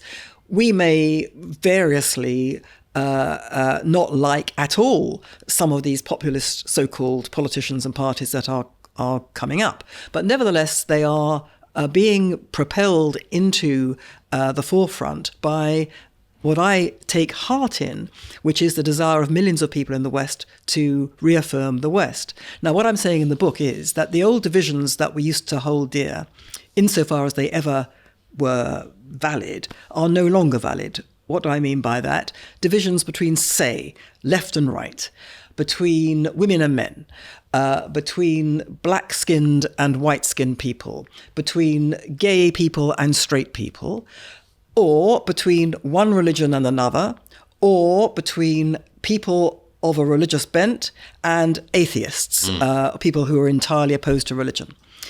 I don't think those divisions really matter anymore. What matters is that within all those groups and all those religions and none are people who desperately want the West to survive, who understand that it is of supreme value, unique value, and want its own traditions and culture to be upheld and reaffirmed and reconnected to and defended. On the other hand, there are people in all those groups who believe the opposite, who want the West to go, who want it defeated, who want its core values overturned. Now, what I'm saying in the book is that I would like to see a situation in which there's a kind of what I call a countercultural resistance movement, a kind of alliance for civilization, composed of all the people in all those groups who can come together to defend and promote it. And I make various suggestions as to how that could happen. First of all, those people, that alliance for civilization, has to identify correctly and try to defeat the poisonous ideologies that have done such damage to the core values, which I try and set out in the book. But there are also ways in which I suggest the Jewish people itself could actually help if they stepped up to the plate.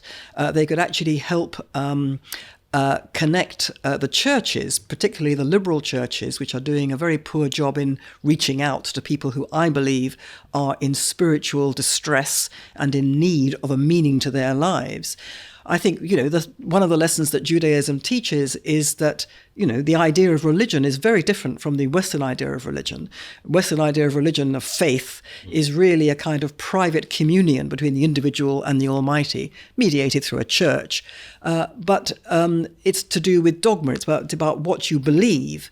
Whereas with Judaism, that takes second place to what actually is important in your life, in the here and now and the everyday. So that everything you do, whether it's in the workplace, whether it's in the kitchen, whether it's in the bedroom, whether it's with your family, whether it's your friends or whatever, everything you do in your everyday life is infused with a sense of purpose and meaning, which makes you try to be a better person and helps to create a community.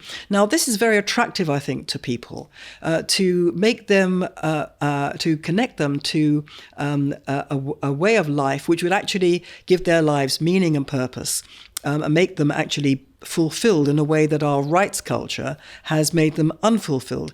And so there are lots of examples like that, in which I believe people of all these creeds and cultures can come together. Practical ideas about how you keep a culture how you keep the cultural show on the road. The importance of not just education, but of connecting, of the transmission of cultural memory by connecting the past to by connecting your present to the past in order to have a future. How do you do that? Well, for example, you have to absolutely stress education, but not the degraded education that we've got ourselves into since your time, I have to say, Michael. But education as the transmission of the culture again, but not just education. Again, from the example of Judaism.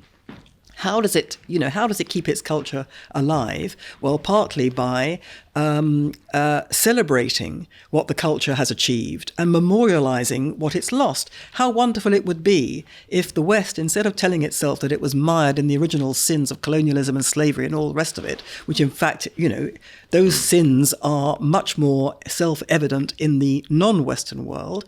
How wonderful it would be if the West started to celebrate what it had done and to celebrate the part played in that by Christianity and even, heaven help us, Judaism. And to memorialize its losses.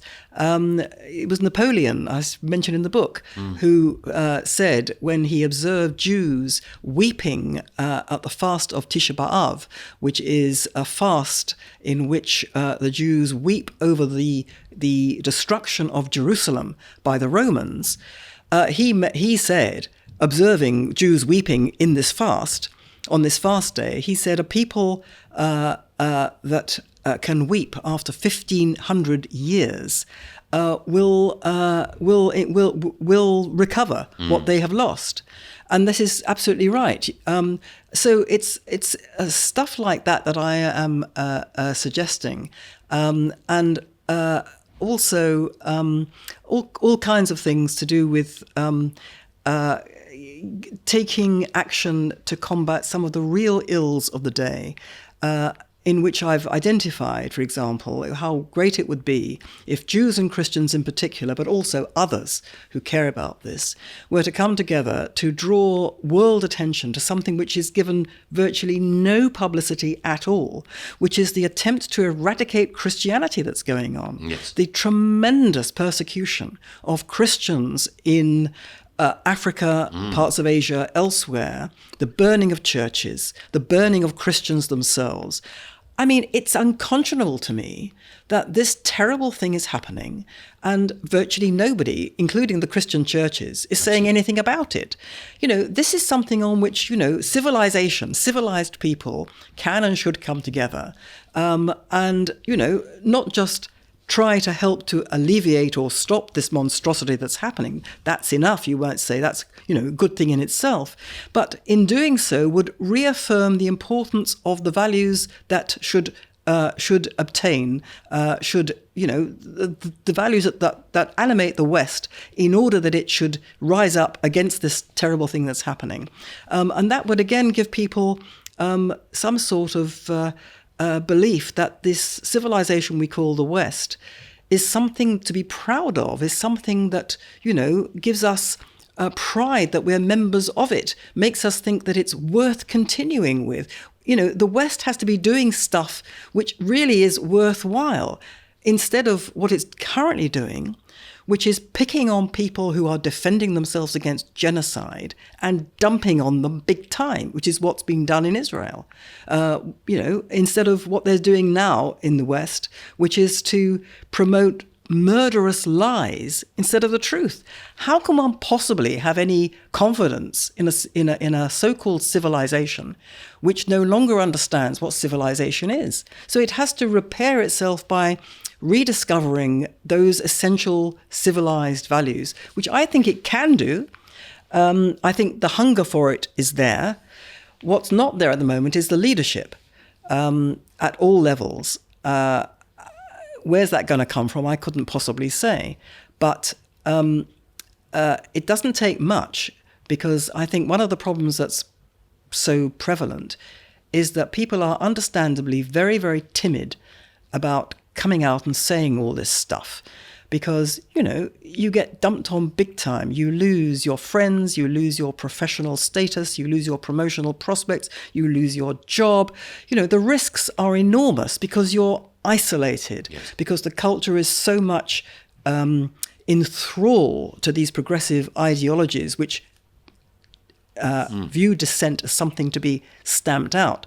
What it needs is leadership that actually takes the lead properly and starts saying what should be said. And then you find people are majorly empowered. I was thinking of that recent set of remarks by it was Elon Musk who suddenly discovered the rape and pimping gangs, and he said stuff. He fired off these volleys of tweets on X, quite manically, over the course of about 24 hours. There were hundreds of these tweets. And some of what he said was in fact wrong. It was factually wrong and quite defamatory of various people. But the effect was very, very interesting to me, because suddenly Britain started to have the anguished debate about the rape and pimping gangs that it had never had for the past, whatever it is, 2 decades and more, that we've known about all this. And it was as if Elon Musk, because he's kind of untouchable, he's such a powerful individual, and nobody can silence him, he kind of gave permission for people to start talking about stuff for which they would previously have been too frightened to talk for fear of being deemed to be racist, Islamophobic, and all the rest of it. And suddenly we had this great burst of, national breastbeating. It went away again. We subsided. Britain subsided into its normal posture of trying to ignore it and hoping it would go away. But briefly, it was kind of liberated to say these things. And I thought at the time, quite apart from that particular issue, how interesting that was, that real cultural leadership in these terrible times where dissent is stamped on, real cultural leadership, all it has to do is to say the right thing. And then it unleashes people from this terrible fear of saying the right thing. And then you get potentially a cascade of the right thing being said and the right thing being done. The truth shall set you free. The truth can indeed set you free, and it must set us free. The trouble is, we're in a society that abolished truth, so we have to get truth back again. Well, one thing that we have not abolished, Melanie, is you. I remember being told once that Emanuel Jakobowicz, when he was the chief rabbi, was introduced to Margaret Thatcher, who was, of course, his MP when she was education minister. And he said to her, "You are the education secretary. You are the real minister for our defence." Melanie, you are the Minister for Defence of the West. And your book, I heartily recommend. William Shawcross is reviewing it for The Spectator. Thank you so much for joining us. Is Trump right about the war in Ukraine? Freddie and Owen Matthews had a long debate with Sergei Radchenko. Sergei, I'll start with you. Give us your reaction to Trump's latest outburst first. Well, the reaction is that of outrage. I don't know how else you could react to something like this. And I understand, I'm a moderate. I think that this war is going to have to have a negotiated solution. I mean, I authored a piece with Sam Cherp a few years ago about Istanbul talks and how a negotiated solution, what it might look like. But I think even if we are talking about negotiating, even if it's understandable that America perhaps needs to look elsewhere, it's got interests in the Indo-Pacific and has to confront China. Still, the way that Trump conducts his diplomacy to me is absolutely outrageous. He is not consulting with his allies. He's effectively betraying Ukraine. He's calling President Zelensky a dictator. He has totally bought into Putin's narrative about what's happening in Ukraine. And in my view, his values basically align with Putin's. He's thinking of the world as a world of empires, a world divided into spheres of influence. And in that world, it seems that there is really no place for an independent Ukraine and has to fall into somebody's sphere of influence. And to me, it seems like Trump has already decided that it should be Putin's. That's at least, I don't know how else to interpret it, his commentary. In your piece, it's a very well written piece, you say that you call it a foul deal, Trump's foul Ukrainian deal. The deal hasn't been struck yet. Are you being a bit premature, dare I say it, in calling the deal foul? I am perhaps being a little bit premature. What I'm seeing is Trump going into this deal or into the negotiations, hoping to achieve a deal along basically establishing a line of control or basically freezing the conflict along the established line of control and offering Russia massive incentives, maybe lifting sanctions and so on. And he's hoping that Putin will come along and play along. But what we have seen from the talks in Riyadh that just took place between the Russians and the Americans is that the Russians are not in any hurry and they're playing to a different time frame compared to Trump. Trump wants something urgent. He wants a quick fix. He wants to get out of this. Putin is playing for the long haul. He did not start this war for a little strip of land in eastern Donbass. He is much more interested in imposing control of over Ukraine, and he thinks that the winds are blowing into his sails. So I worry that when you have these two different positions that come into contact with one another, with one of the negotiators basically essentially trying to get out as quickly as he can, the result will be a foul deal for Ukraine. That's what I'm worried about. Oh, and you've also written several excellent pieces for The Spectator on this subject of late, and your most recent one touches on, I think, a very interesting element of this story, which is the Trump-Zelensky relationship, which goes back to Trump's first term and his impeachment, when Zelensky was the new president.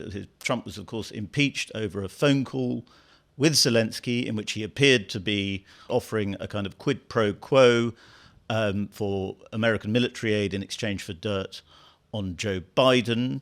But the two men now have made very public their differences, and they seem to be in a kind of war of words. And you suggest that Zelensky has made a big mistake in engaging in that war of words, don't you?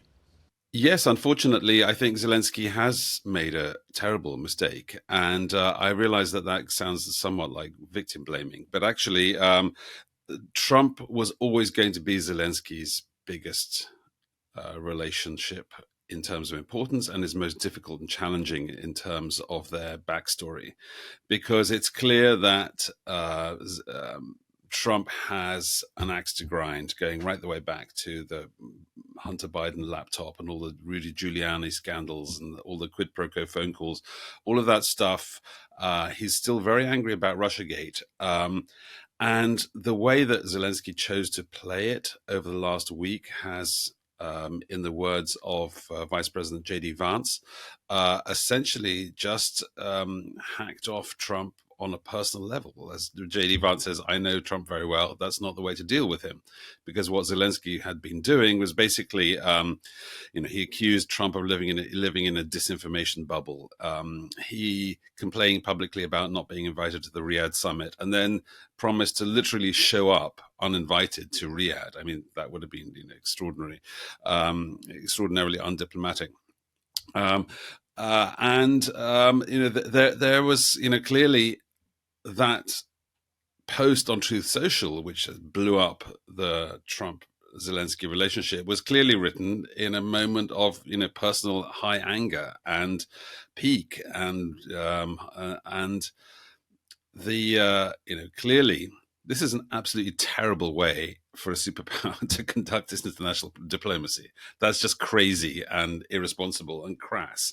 And however much you might actually agree with some of the points that Trump made, specifically about Zelensky's democratic legitimacy and so on, to actually just sort of blast him in that barely coherent manner, sort of slightly undermines the actually often largely factually true points that Trump made. So that's the issue is, sadly, that now that relationship is very broken, and I fear that that's going to be very dangerous and expensive for Ukraine to pick up those pieces now. Isn't Trump essentially just recognizing, of course, through exaggerations and lies or half lies, that Zelensky is a busted flush? I mean, yes, Trump is exaggerating how low his approval ratings are, but it looks as though he would probably lose an election were Ukraine to hold one. And so, therefore, he's, in treating him in the way he has, it's not very nice. It's pretty unpleasant, but it's not necessarily stupid.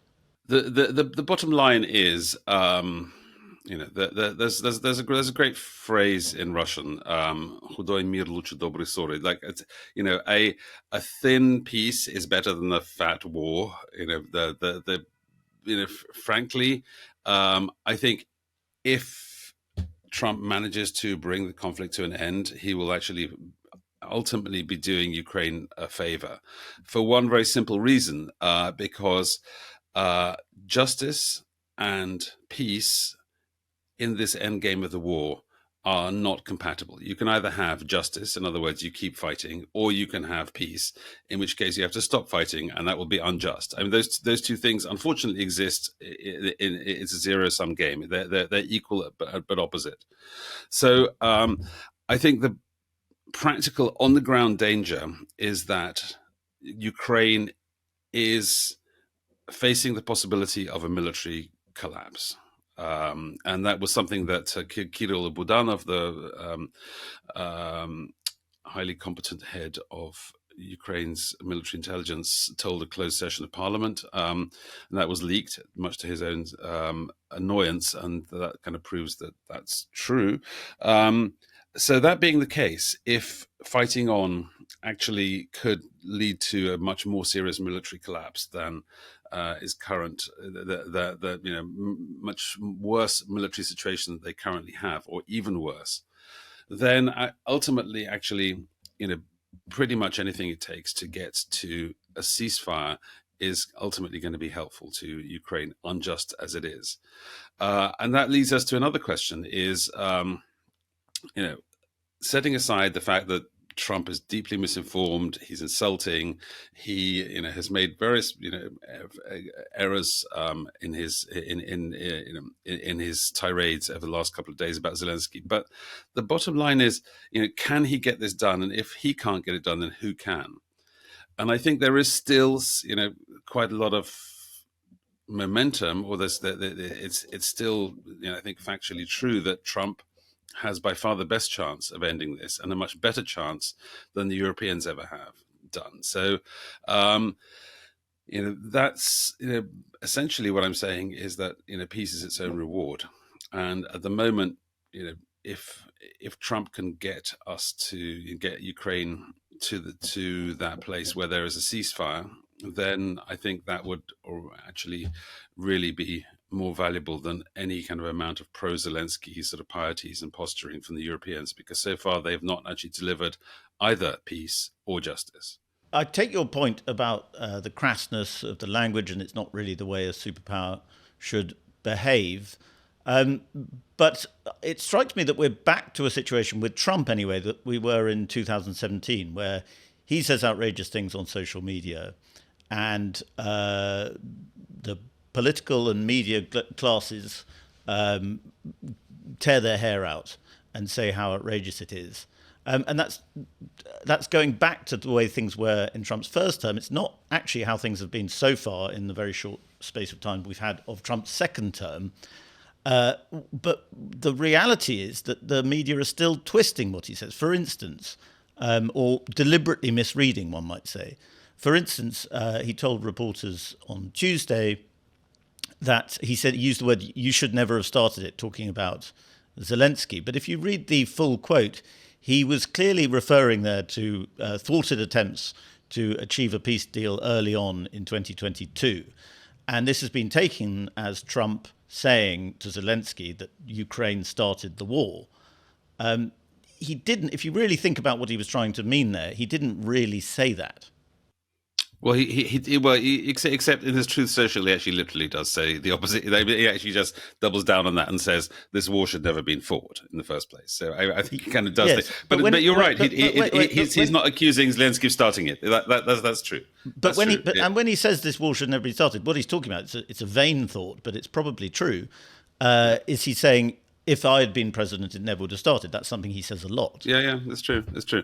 So you're right. His words have been twisted, but I mean that's very unsurprising given the sort of media landscape and climate and the polarization. I mean, sort of the foxification of American news. Going the fact that Roger Ailes actually, of Fox News pioneered the mixing of opinion and reporting and so on. I mean, I think that's just a sort of malaise of the American political system.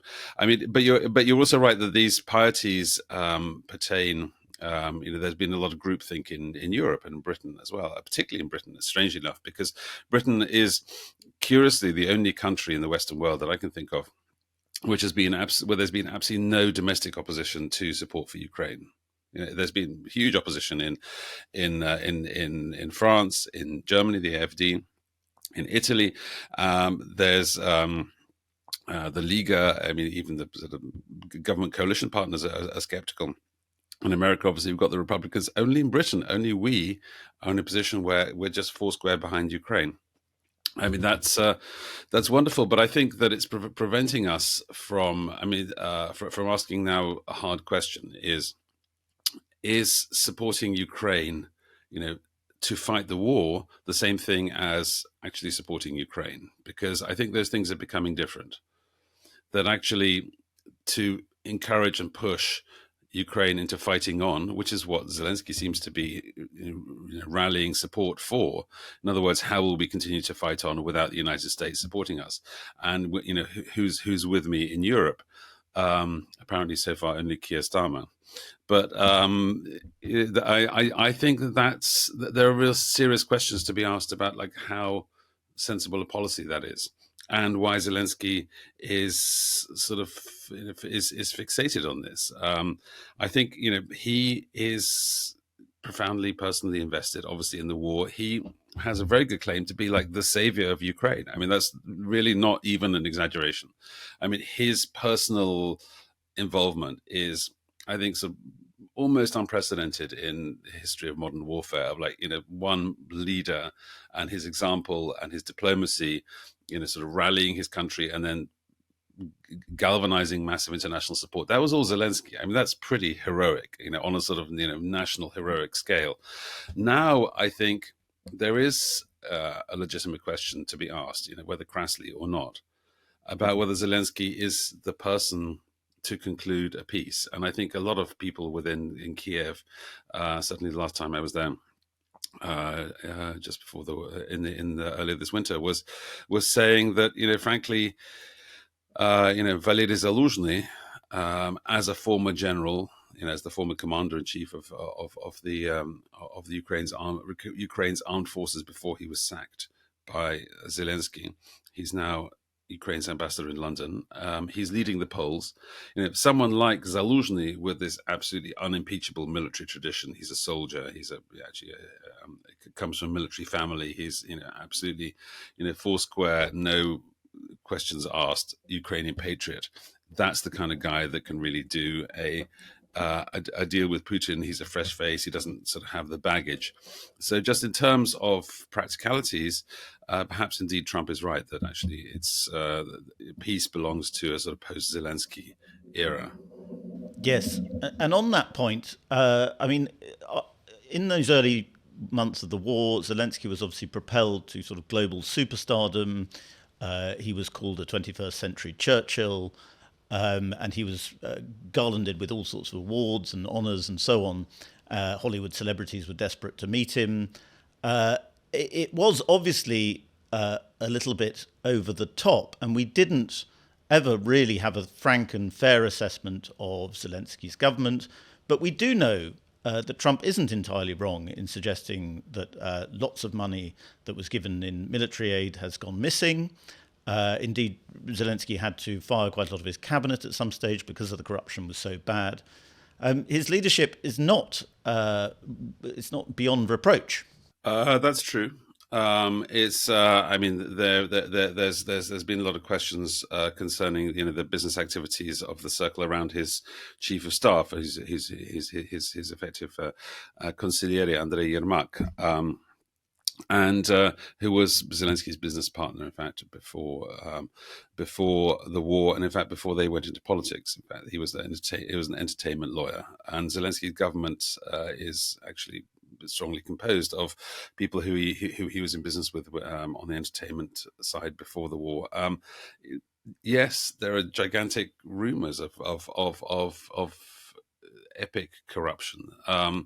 Does that mean that we shouldn't have defended Ukraine? I don't think so. I think we should have. I think it was right and proper to defend Ukraine. The question is now, what is actually going to help Ukraine remain independent, free, democratic? That's really what and the first plank of that sort of independent, free, democratic is at peace. Then sort of somehow stem the economic disaster, because right now Ukraine's GDP has fallen by an estimated at least 40%. 40%. That's like catastrophic. That's like post-Soviet Union collapse type figures, in fact worse. You have devastation beyond unprecedented since World War II. Literally, I mean, it's just orders of magnitude bigger than Yugoslavia or anything that Europe has seen since World War II. You've got massive brain drain. You've the men of the country have basically been locked inside Ukraine. They have not been allowed to leave for 3.5 years. I think the moment they open the borders, there's going to be another massive exodus of people post-war. So Ukraine faces enormous challenges. Does sort of show trials, truth and reconciliation, putting people in jail for corruption, is that going to help Ukraine? I don't know. That's a question I think for the Ukrainians themselves to answer. But the bottom line and the stage that we're at right now is just getting to peace, and I think it's devastatingly obvious that the peace will involve partition. I mean, because what's the alternative to partition? Is fighting to force Putin to give back the land. Well, we've been trying to do that for 3.5 years, and it hasn't worked. Last major Ukrainian advance was in October of 2022.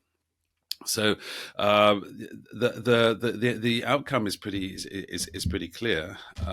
The thing that's not clear is how Ukraine's security can be guaranteed going forward, and what kind of what can we do to make sure that Putin doesn't come back for more chunks of Ukraine. And that's something that's going to be Trump's major challenge after the ceasefire is brokered.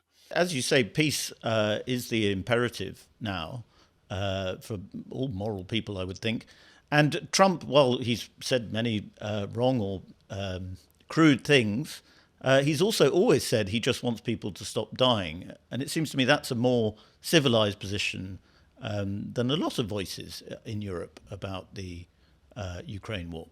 Well, actually, yes. I mean, it's something that actually has really I find really striking and makes me very indignant and angry. Actually, is people who are willing to fight to the last drop of someone else's blood. They, and I think that's pretty universal for European politicians, is paying lip service and signaling their virtue by saying, we must fight Ukraine we help. We must give Ukraine everything they need. What they need is for you personally to go there, sign up, and fight. That's what they need. They need bodies.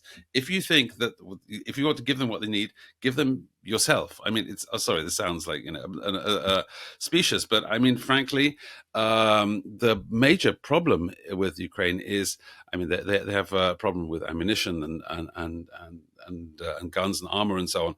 But actually, it's primarily they're burning through manpower, and actually a major part of the government's credibility is being burned up by this sort of steady drumbeat, increasing drumbeat of sort of press gang type sort of forcible recruitments, which is actually, quite, it's hard to assess how damaging it is.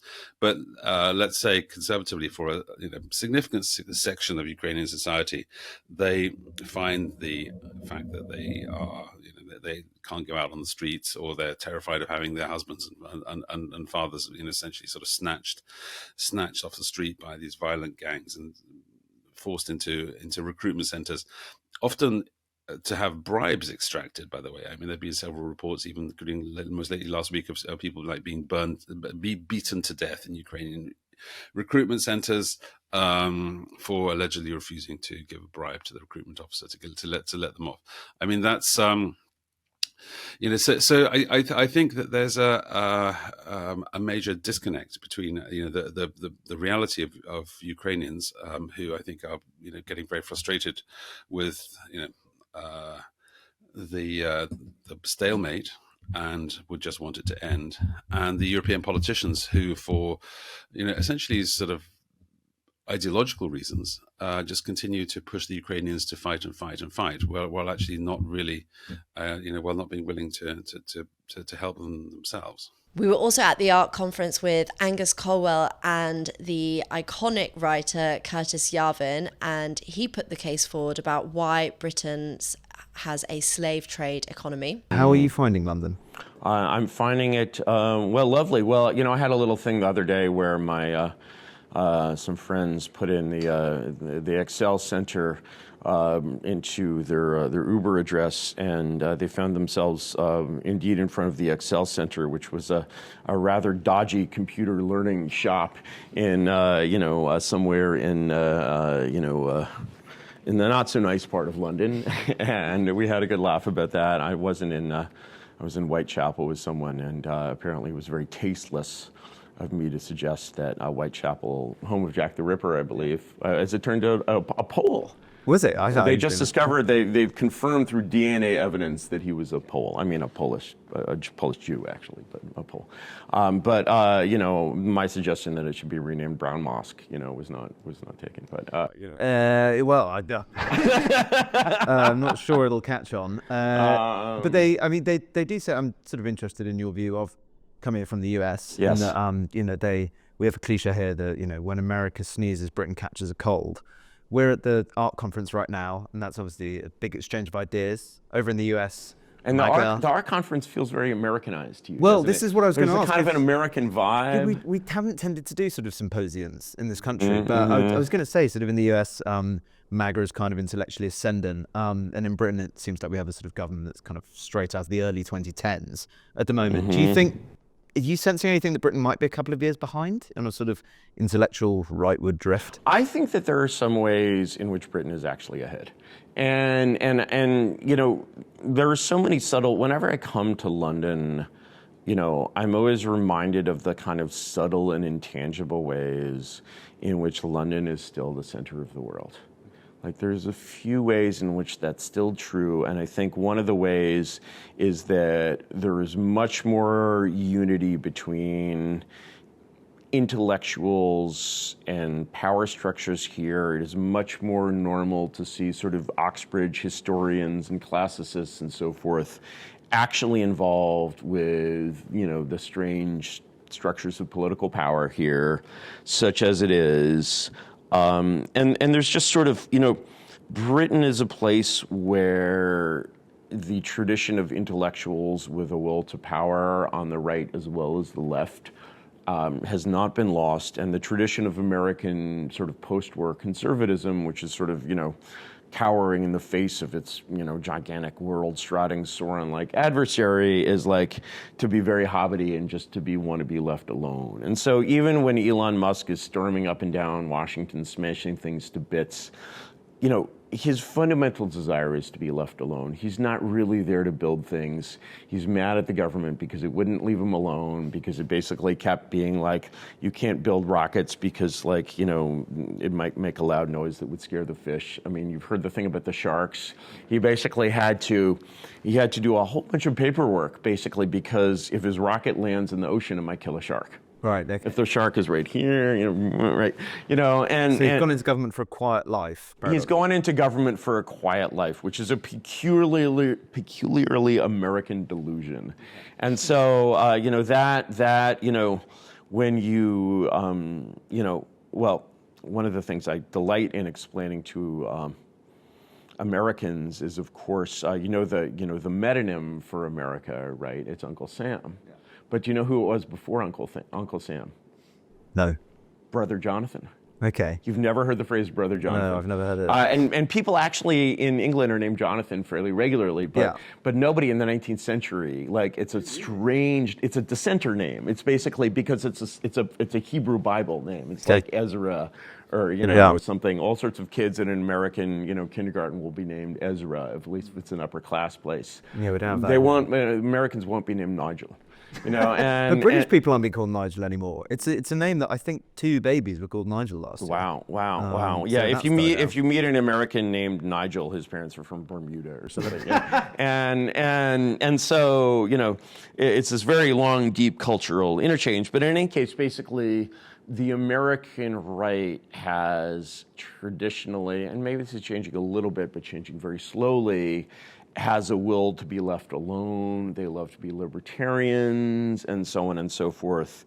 And the idea that they would actually have the right or even the duty to wield power is very, very foreign to them. Okay. And that's something you see a little more of here, which I love.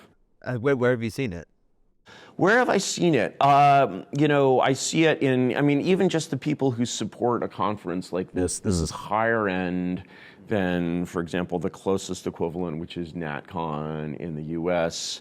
There are sort of more, people like Paul Marshall, or, there's a whole, he doesn't seem to want publicity, but there's another founder who has like a crypto fortune who's very, very good at this. And they're good at basically, the purpose of philanthropy is to turn money into power.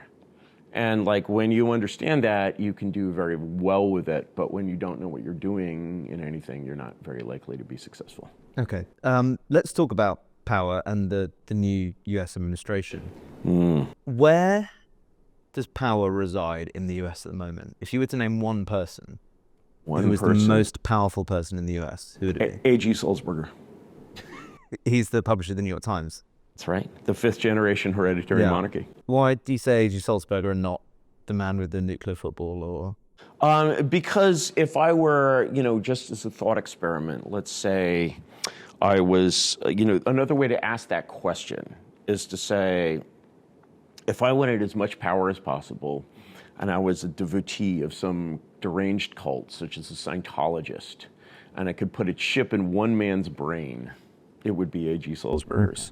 And the result would be that the Times would basically sort of inject kind of subtle pro-Scientology memes into everything. It couldn't come out and come out straight for Scientology at once, but it would sort of engineer a climate that was more and more pro-Scientology over time. And this is pretty much the way, slowly but surely in this Gramscian way, the U.S., spent most of the 20th century becoming the communist country that it is now. And so, and that was the strategy followed by, the sort of the great foundations in the early 20th century. It's the sort of way of, it is the way of kind of steering an oligarchy. Of course, we now have someone in the Oval Office who, has, although, Donald Trump was never really a CEO of much consequence. I don't think he ever ran an organization of more than 30 or 40 people.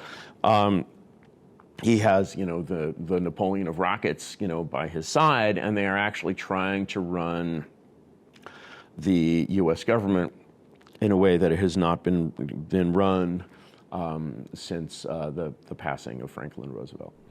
And that Steve Witkoff plays into that as well, right? He's the man that he's sending out a real estate guy to sort out the Middle East. Yeah, I guess I would say when I talk to people in the new administration, they're like, everyone is very clear, and some are a little disappointed in this. They're like, policy is being run out of the Oval Office right now. If you don't have access to the Oval Office, it is being run really in a top-down way. Do you think that's happening in the first presidential term? Oh no. Where was power being? Power still resided in the hands of the establishment. Like he just sort of thought that he could come in and the system would work. So the establishment has lost power? No, they basically feel it threatened, and they have primarily inertial power, and so that it's like saying where does power reside in the USSR in 1987? Is it in the hands of Gorbachev? Is it in the hands of the party surrounding him? It's a bit of this monarchy. It was certainly monarchy versus oligarchy in the days of Gorbachev, and the Soviet regime was overthrown by monarchy, by the top, by Gorbachev, who did not intend to do what he did. It's sort of like but of course the Soviet Union was quite bureaucratic, quite oligarchical. It was not the Soviet Union of Stalin, which really was this, very top-down controlled system. It wasn't even the China of Xi. There were all these networks and these stagnant structures. And it turned out that they just had no will to fight back. They had the inertia of power, but they sort of lost the will to power, and faced with any sort of will to power, they just collapsed. How do you, so if we talk about the Oval Office, do you think that the power is obviously emanating out of the Oval Office, but is power sort of coming from the president? To me, it seems like there might be a similar situation with Joe Biden, which is that the president is oblivious to a lot of maybe what's going on, but is ultimately sanctioning it and is sanctioning his advisors to act in a certain way. No, this very, like Joe Biden was genuinely, oblivious because he was genuinely demented. And actually, one of the things, that's true. I think there's always reason to be sad about historical events because nothing is ever perfect. And, it would have been lovely in certain ways to see the demented president followed by an alcoholic president. That would have been epic. Actually, some people are like, it's not alcohol, it's more like Xanax. Yeah. I'm not an expert, right? But there's definitely that vibe when she's and like she seems very relaxed, and so, but no, I mean, as Donald Trump, as young as he once was, no, but does he have the sort of the will to power and the will to command? He does, and he's surrounded by people that kind of understand this and are willing to do his will. And one of the, astounding things about the Trump-Musk relationship that really, it just shows the genius of Musk is okay, we know Musk knows how to command, but does he know how to obey? And, the powers that be would love to drive a wedge between them. They would love to make Trump jealous of Musk. And both of these guys are just too sharp to let that happen. And so actually Musk is very content to basically leave Trump as setting the direction. Trump somehow, he was completely unable to delegate in his first term. Somehow at the age of almost 80, this old dog has learned a new trick. And suddenly he can delegate. And he can get things done,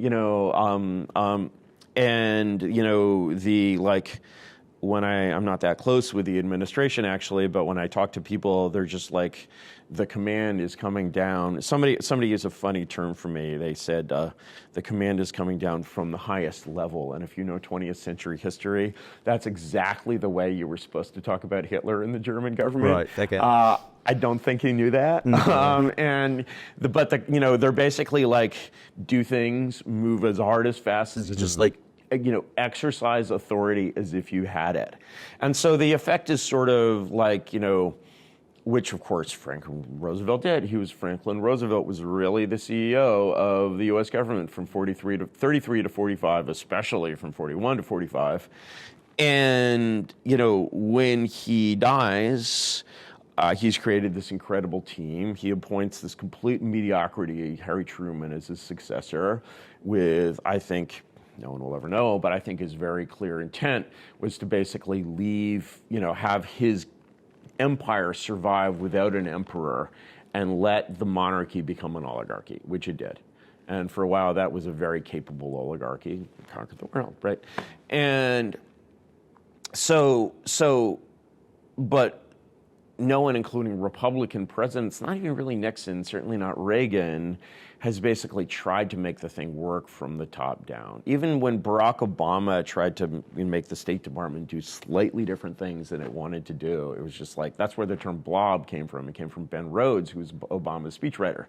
Right. And like, I can barely tell the difference in ideas between the old State Department and Ben Rhodes, but evidently it's there because he was very frustrated with them. So when you, and then suddenly, Trump comes in and his attitude is just like, I'm just going to behave like I'm the chief executive of the executive branch. And if people tell me to stop, I will stop once the Supreme Court comes and puts the handcuffs on me, probably, maybe. As you might have seen, he just declared himself the living constitution, and, people are just like, right? And he has people around him that sort of have some idea of what to do with it. They have some idea of how to take command. They're still very far from having a clear vision of what they want to turn the thing into, but they know what they want to smash, and they're actually quite capable of smashing it and just daring the supposedly Republican, but I guess we'll see, Supreme Court to stop them. Yeah. And it's, I don't know. I didn't think it could be done. I didn't even think it could be or would be tried. Let's surprise our viewers, because they would have, if they've been listening so far, they might have assumed that you would have sort of written on your Substack pro-Donald Trump. You didn't. You wrote last year that you were pro-Joe Biden. Well, yes, because, the French, proverb, I'm going to butcher the French, so I won't even butcher the French, step back, leap farther, is essentially, it's like when you're ready to actually do the thing and succeed, you should do it, but you should not even go near the Rubicon unless you're ready not only to cross the Rubicon, but then go to Rome, go to Naples, and ideally end up in Cape Town. Okay. Right? And until you're ready to really do it, you should not do it, because as Saint-Just says, who makes half a revolution digs his own grave. And the most important thing about this Trump revolution is that once you start, you can't stop. Because once you stop, your supporters will lose all confidence. Your enemies will be very emboldened. There was a very significant moment when they found out that one of, Elon's, based little 180 IQ helper kids had, I think he'd posted some very hateful tweets. And their first reflex was, this guy's got to go. And then they were informed by many people, this is a huge mistake, you're killing yourself. And they reversed and they rehired him. True, but Elon Musk put it to a vote on Twitter. But he knew what would win. I mean, you can have but some would say that he should have just done it. Yeah, but the thing is, if you know you're going to win the vote, it's actually even stronger to have it was a little bit of trolling. It was a little, no, when you know you're going to win the vote, you should absolutely have a vote.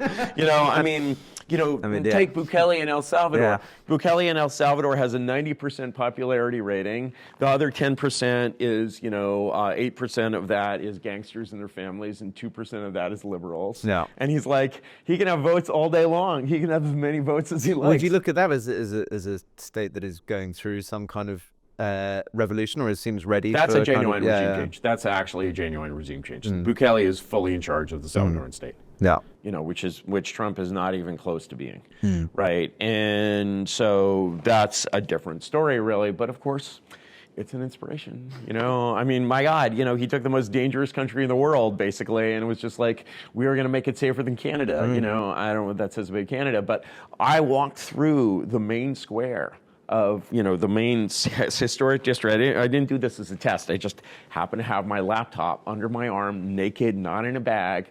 And I'm just like, it feels fine. And I walk through this in the main square of San Salvador carrying my MacBook Pro, and nobody frickin' bothers me. Yeah. When I went to the equivalent in Sao Paulo, they were like, do not even take your cell phone out of your pocket here. Yeah.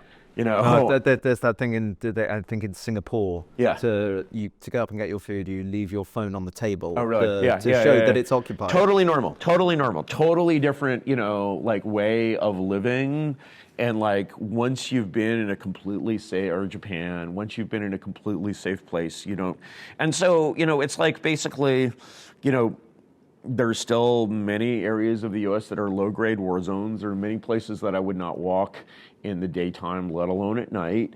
Some of that's gotten better, some of it hasn't. The government of the United States still does not know to within 10 or 20 million even how many goddamn people are in the country. You're still, it's this huge state of disorder, chaos, and financial and economic, the problems are enormous, and, the theories of solving those problems are currently very inadequate. But they're making a start, they're hitting the right people, they're swinging a wrecking ball through the right things. The dissolution of USAID, if they get away with it, is just I could never have imagined they would even try that, let alone succeed in it. And that's, as a target, that's coming as close as anything could to my vision of an American Gorbachev doctrine, if you know the Gorbachev doctrine. Go on. Well, Gorbachev said to the Soviet Empire, hey, this is not actually socialist brotherhood. You're an empire. Hey, East Germany, these guys who govern you, yes, they have German names, they speak German, they were born in Germany, but they're actually our guys, so do whatever you want with them. I of course knew that. That was just for the viewers. So your sort of vision of government and regime change is very much driven by efficiency and sort of, is that unfair? Well, efficiency in the broadest sense, really. And one of the things I kind of disagree with, and I don't know Elon Musk, by the way, one of the things that I kind of disagree with them on is it's a very sort of, it sort of reeks of what my favorite American writer, Albert J. Nock, called economism. And it's efficiency in the broadest sense is the right thing. But the thing is, when you model, and I do believe there is a very close and true and penetrating analogy between a government and a corporation. But the proper way to think of that analogy is not that the purpose of a corporation is to bring in bring in as much revenue as possible, or even to make as much of a profit as possible. The goal of a corporation is to maximize the value of its assets. And the assets of a country are the people and the land. And the amount of especially when you look at the American people, the extent to which they're being sort of left to rot and grow weeds. I mean, here, in the glorious UK, you have there's this lovely Twitter feed called UK Aesthetics, YOOKAY, it's lovely. And, you have basically the Boris way of Deliveroo economy, which is essentially, it's essentially a slave society, because a slave society is one in which the working class is not connected via the social graph to the consuming class. And so you're basically importing these people who ride around on these electric bikes, making and delivering your curry. And you don't know them, you could never know them, they speak enough words of English to deliver your curry. And meanwhile, you have this whole native working class that's just, left to molder in tower blocks and, smoke skunk and... on benefits. We've got 5.3 million people, I think, on active benefits. That's why it's so important, because, they're on benefits, so they're useless. So it's very important to import hardworking slaves. I think that is a criticism that's increasingly made in conservative circles over here. And some labor circles, perhaps, even. Yeah, no, definitely. So one of the things that you have said about democracy is that it's weak. But something that its advocates would potentially say is that there is a self-correcting mechanism. Do you think that's true? Well, the word democracy, of course, is the most Orwellian word of our time.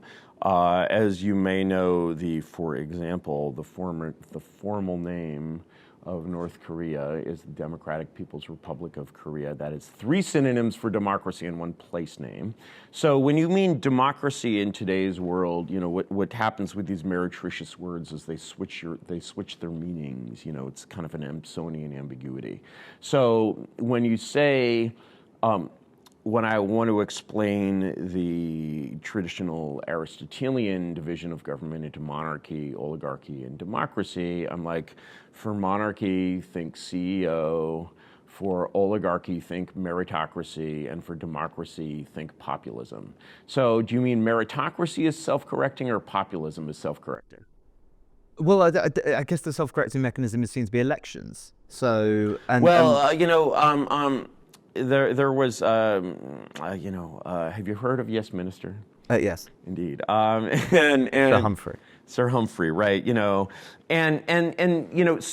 the relationship of sort of post-war meritocracy, post-war the civil service state, let's get really obscure here, the Richard Crossman state, is essentially, it sort of goes back to the very Platonic theories of, say, Walter Lippmann earlier in the, if you know the name, he was the theorist. Earlier, read the book Public Opinion. Basically, already by the early 20th century, it is realized that if you actually just put the people in charge, do you know the Bhagwan speech? No, I know we had the Northcote Trevelyan report, which sort of Well, that's way earlier, of course. So that's earlier than in America. So the American equivalent is the Pendleton Act, which is 1880s. Northcote Trevelyan is 1850s. I think something like that. And there's this whole sort of course of history where basically, what Americans realize after what some call the Civil War is that, if you essentially let populism be in charge, you get third world governance, you get massive amounts of corruption. It was called the Great Barbecue when it wasn't being called the Gilded Age. The idea of letting the people be in charge is this wonderful YouTube clip. Obviously, I have no brief for this fellow, by the Bhagwan Sri Rajneesh. He's on, and he's in a very elevated and extremely stoned manner. He's like, democracy is government for the people, by the people. But if the people are retarded, the government is retarded, right? Yeah. And so, you sort of had this compromised system where you can still call it a democracy as long as the people are following their leaders, and so you get this system that is basically there to instruct the people in what they should believe. And it's sort of self-controlling in a way where, there's some limits on just the absolutely crazy stuff that 20th century media can get people to believe. And so within that, it's a little bit self-correcting. Has it self-corrected on the matter of immigration? No, I don't think so. Yeah. That's been unpopular, since Windrush 101, right? It's never been popular. And so, to say that the people are a significant check on the madness of the meritocracy is, I think, just not true. I think the people are much weaker than the meritocracy, especially in, democracy as a force is a spasmodic force. This is what an election is. It's like democracy has no power between the elections. Then ideally in an election, it has all the power. In fact, it has almost no power because actually it's like, I always used to put things in English terms, as I would say to Americans. I'm like, there is clearly a difference between the powers of Elizabeth I and Elizabeth II. Yet on paper, they're really almost the same, right? And yet one of them is really the queen. She's a tutor. She's in charge. Yes, do they execute Mary Queen of Scots without her permission? But maybe that's a sign of things to come. She's not her father, but she's really in charge of the country. She's really a national CEO. Elizabeth II, is a crown Kardashian, right? She's a celebrity. She's a ceremonial monarch, and of course, the first ceremonial monarch is, George I. Right, and who is installed precisely by the Whig oligarchy, precisely so England will not have a real king. Mm-hmm. Because there's the king over the water. Yeah. Right, and... would you have been a Cavalier or a Roundhead, do you think, if you were in the... The thing is, I would automatically say Cavalier, except that my hero, Carlyle, of course, being a Scottish Protestant, is a devout Roundhead, and his hero is Cromwell, who establishes a monarchy that he considers far more sound than that of the Stuarts. It's funny because when you look at, I don't know if you've read Clarendon's Great Rebellion. It's a lovely book. And one of the things is you find is that the dysfunction on both sides is exactly the same in the English Civil War.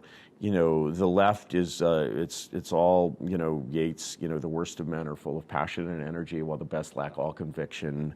You know, the right, or what passes as the right, is all squabbling with each other. It contains figures who are, you know, Edward Hyde is basically, he's an IDW type. You know, he's like a lot of the people here. He starts out as a leftist and then becomes a disillusioned centrist, essentially.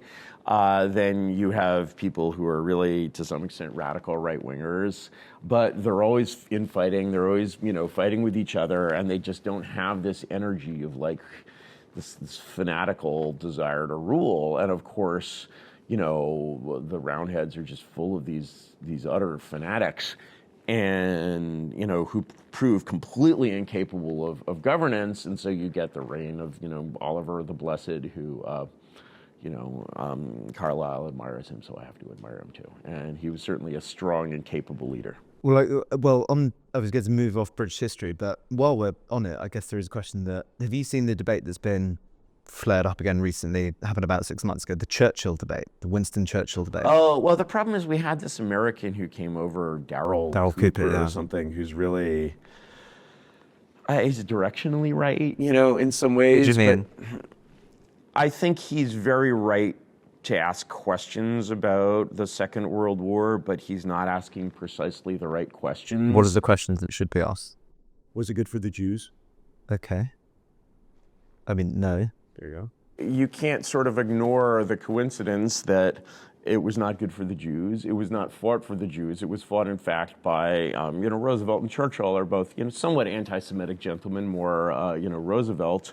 He didn't really care about the Jews, and actually, you know, Hitler's basic position, and he said this many times in his speeches, is like, well, I think America is run by the Jews, and so I'm going to hold the Jews hostage to fend off America, and because everything is about race, you know, the Jew-controlled Americans won't dare to touch us.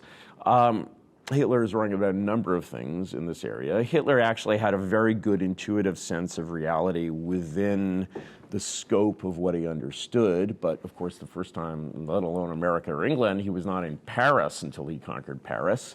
He's wildly clueless about the way America works. The America that Hitler describes in his speeches seems to be 21st century America rather than 20th century America, which still retains very much enough moral fiber to, you know, send him to his death.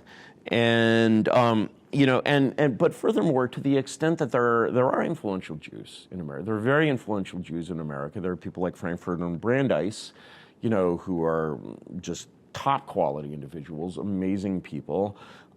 One thing Hitler doesn't understand, however, is that these are German-speaking Jews rather than Yiddish-speaking Jews. The Yiddish-speaking Jews at this time are, like my ancestors, are still up and coming. The German-speaking Jews are fully assimilated. They are fully assimilated to the WASP culture. They are more WASPy than the WASPs. They are more English than the English. They really want to, you know, become, you know, assimilated into Harvard world. And their feeling about the Yiddish-speaking Jews of Central Europe is not very positive. Actually, these groups had racial slurs for each other. And so when Hitler is like, I'm going to hold all these Yiddish-speaking Jews hostage to fend off the German-speaking Jews like Frankfurter and Brandeis, who are not really the powers behind the throne anyway, it's sort of like taking a bunch of Serbs hostage to like coerce the Croats. And the Croats are like, well, you know, technically we are kind of the same, you know, in some ways, but like to German-speaking Jews, Yiddish wasn't even a language. They considered it debased jargon.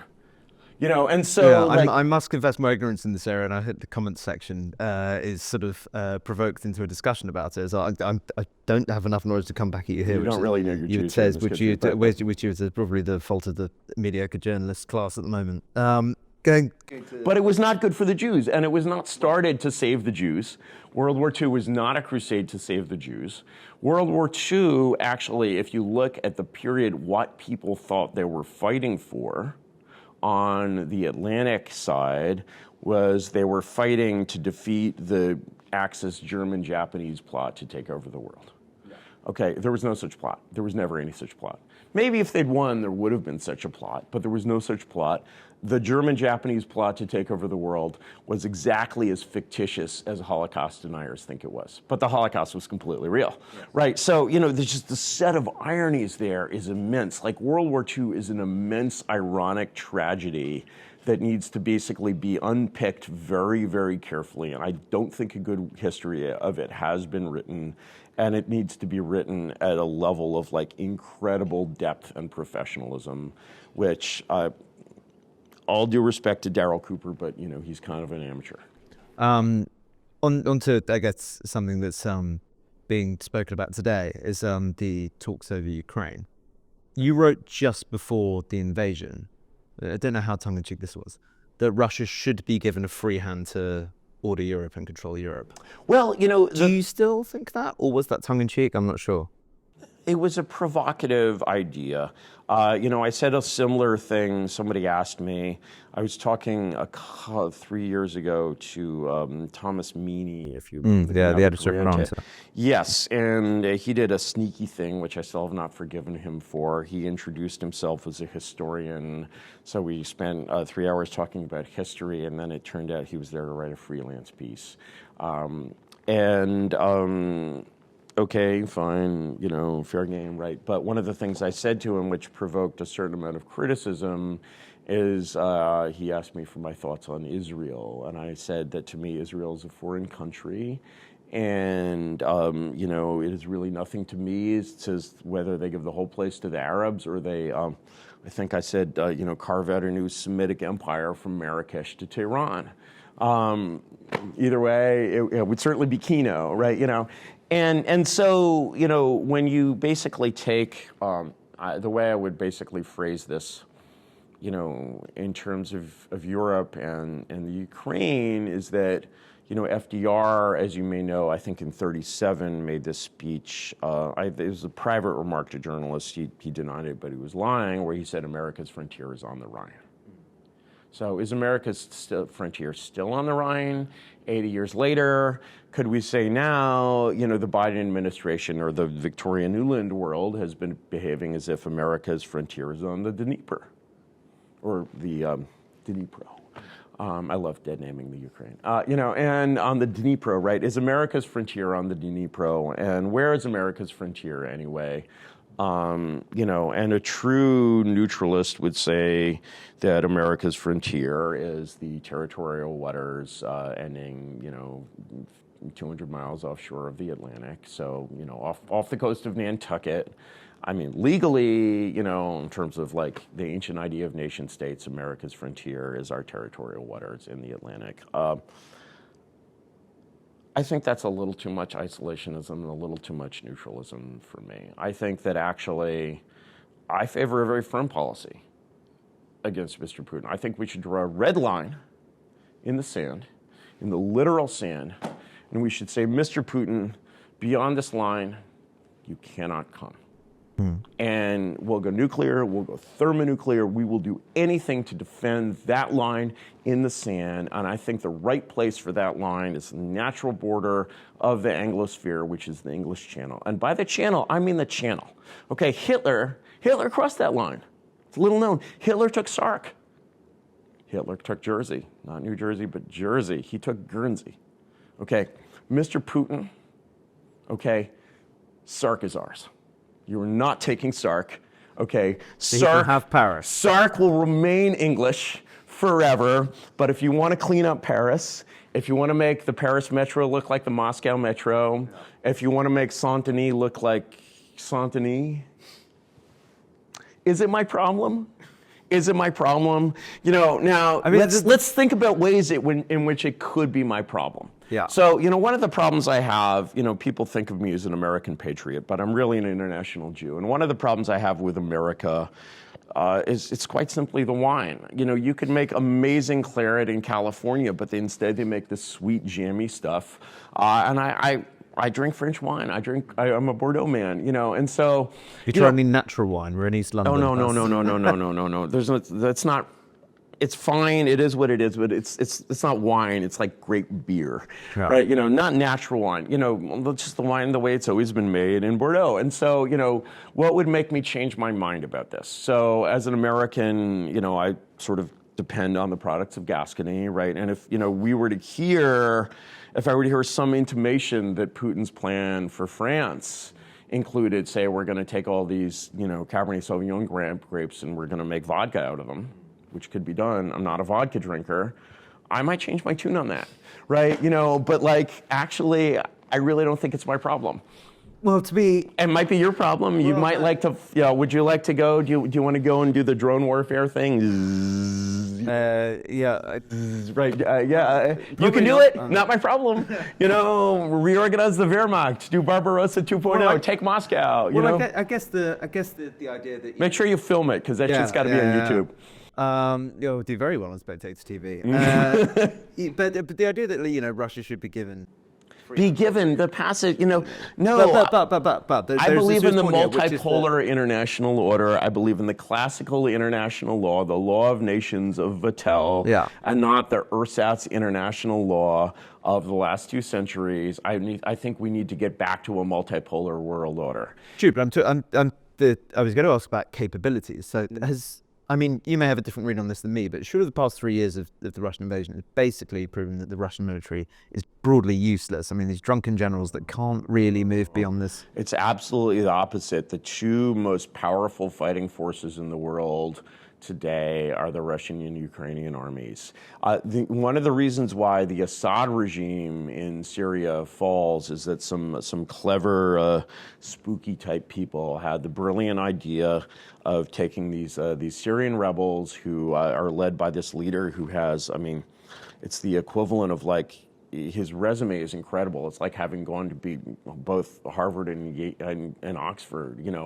He started out in ISIS and then he joined Al Qaeda. Right? Incredible jihadi resume. For some reason, they decided, and they may be right, that he's actually a good jihadi, and so they gave him a squadron of Ukrainian, drone, killers, and he just went through a 20th century army like this.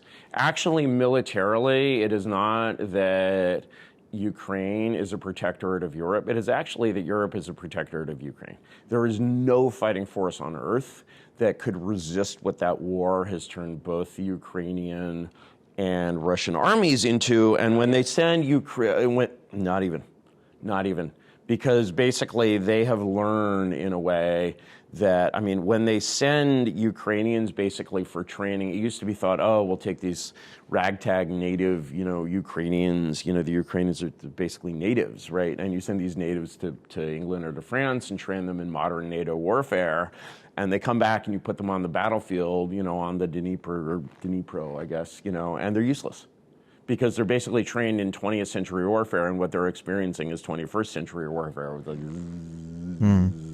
horrifying stuff, right? And so actually, there is the only force on earth that could defeat the Ukrainian army is the Russian army, and the only force on earth that could even start to stop the Russian army is the Ukrainian army. And if they join forces, basically, y'all better learn Cyrillic. I'm trying to think of the sort of jigsaw that I have now from them to join forces. What's hilarious? What would the external threat need to be? Libs, homosexuality. I don't know. One of the funniest things about this brutal, ironic conflict, right, is that for a while, until the sad death of Prigozhin, I love that guy. Until the sad death of Prigozhin, the main, the hardest core military formations on both sides were being fought by basically, troops of Nazi mercenaries funded by Jewish billionaires. The Azov. Yes, the Azov and Wagner. Okay. Both run and funded by Jewish billionaires, right? Okay, I'll read about that later. Kolomoisky and Prigozhin, right? Prigozhin. If you want to see that war in action, Prigozhin, it's hard to find because it's but people keep deleting it. Prigozhin, who is quite a character, being a Jew, quite a character, actually got into the entertainment industry, and he made a couple of movies, and one of them is called Best in Hell. And it is a fully high production values feature film about the war in the Ukraine. Scripted, and all of the actors are like actual mercenaries. And so, they're doing shit on camera that they do every day, and it is real. And like, We'll put that in the link, I think. yeah, find a link to Best in Hell. It's on there if you're not violating sanctions in some way, shape, or form. There is a version with English subtitles, but it's an amazing film. It may be the best war film ever made. Michael Simmons spoke to Toby Young and Luke Gittis, and we're also joined by Jamie Michael. He has a fascinating story where he was put in jail under remand for a video released during the Southport attacks, but was later found not guilty within 17 minutes. Jamie, you were charged with publishing material that was seen as threatening and could stir up racial hatred, but you were then very quickly cleared in a court case. Can you take us through what happened to you? Well, I published a video in the aftermath of the Southport stabbings of the young girls, and I basically called on the community for a meeting because I was concerned for, I have two young girls, and I was concerned for their safety at schools and at the parks, and so that was the kind of the agenda of the meeting, to try and call on the council, call on the police and the MPs to try and implement some form of safety, procedures in the schools and parks, because I felt at the time there were a lot of things happening. There were riots in Leeds and Manchester leading up to that. Plus, there was an army man stabbed in uniform the week before, I think, leading up to that as well. So I just thought there was, things were heating up, and with that incident then in the school, really concerned me, as I have two young little girls, and that was the agenda of the meeting. So then that video was published, and I think maybe, I'm not sure, it was actually on the 9th of August. I had my girlfriend answered the door or the window, and she said there was 5 police officers there. And they asked where I was, if I was at home. She said I was at work, and she sent them to my work, and she called me on the phone, said the police had come to look for you, and she said that I've sent them to your work. So where I work is a locked building, so I came out to meet them, and as I went out, I put my phone on to record, what was going on, because, for my own safety and for my own evidence.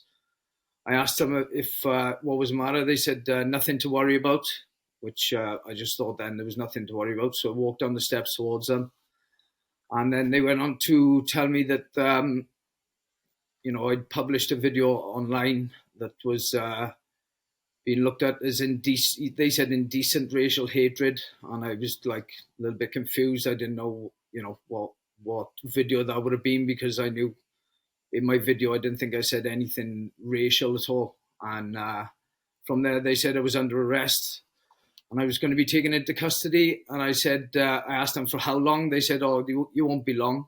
And I literally just kind of took a step back and stopped recording, because I was going with them, and I went to put my camera in my phone in my pocket, and he kind of jumped at me and went to grab my wrist, and I told him to calm down. I said, I'm coming with you. And then they handcuffed me to the rear and put me in the van. And I was handcuffed to the rear for about 45 minutes while I was in the van. And a further 45 minutes when I got to the police station, because I was held in a kind of processing room before I went through the main entrance to the desk where they read me out the charge. So I was in handcuffs about a maximum of roughly about 90 minutes. And I told them, a few times that I had the shoulder injury. It was quite uncomfy. So I asked them if I could be handcuffed to the front, but they said no, because of my reaction. I was handcuffed to the rear, and they couldn't change it. Then I was taken in through to the front desk. They told me then as well, the officers that arrested me told me that everything was prepared, ready, so I'd most likely go straight into the interview. when I got to the front desk, I was read out my charge, and I was in disbelief because they said it was a maximum charge of 7 years. I asked them for a phone call. They said I won't be allowed a phone call, and I asked them why. They said it was due to the charge that I was receiving. Then I was held in the cell till the following day, where they asked me if I wanted a solicitor, and I said, yeah, I want a solicitor, but I didn't know any other solicitors, and because I wasn't allowed a phone call to phone home and ask for advice, to ask my friends for any kind of if they knew any good solicitors, I was kind of channeled into taking the duty solicitor. And the next day I met the duty solicitor just before my my police interview, and he told me that they were. He hadn't actually seen my video, because he said the video had been buffering, and he hadn't had a chance to see my video. So he couldn't really say anything on that, but he said they'd taken things out of my video, and he said they were trying to take them out of context and say that they were inflammatory and could be looked at as inciting racial hatred.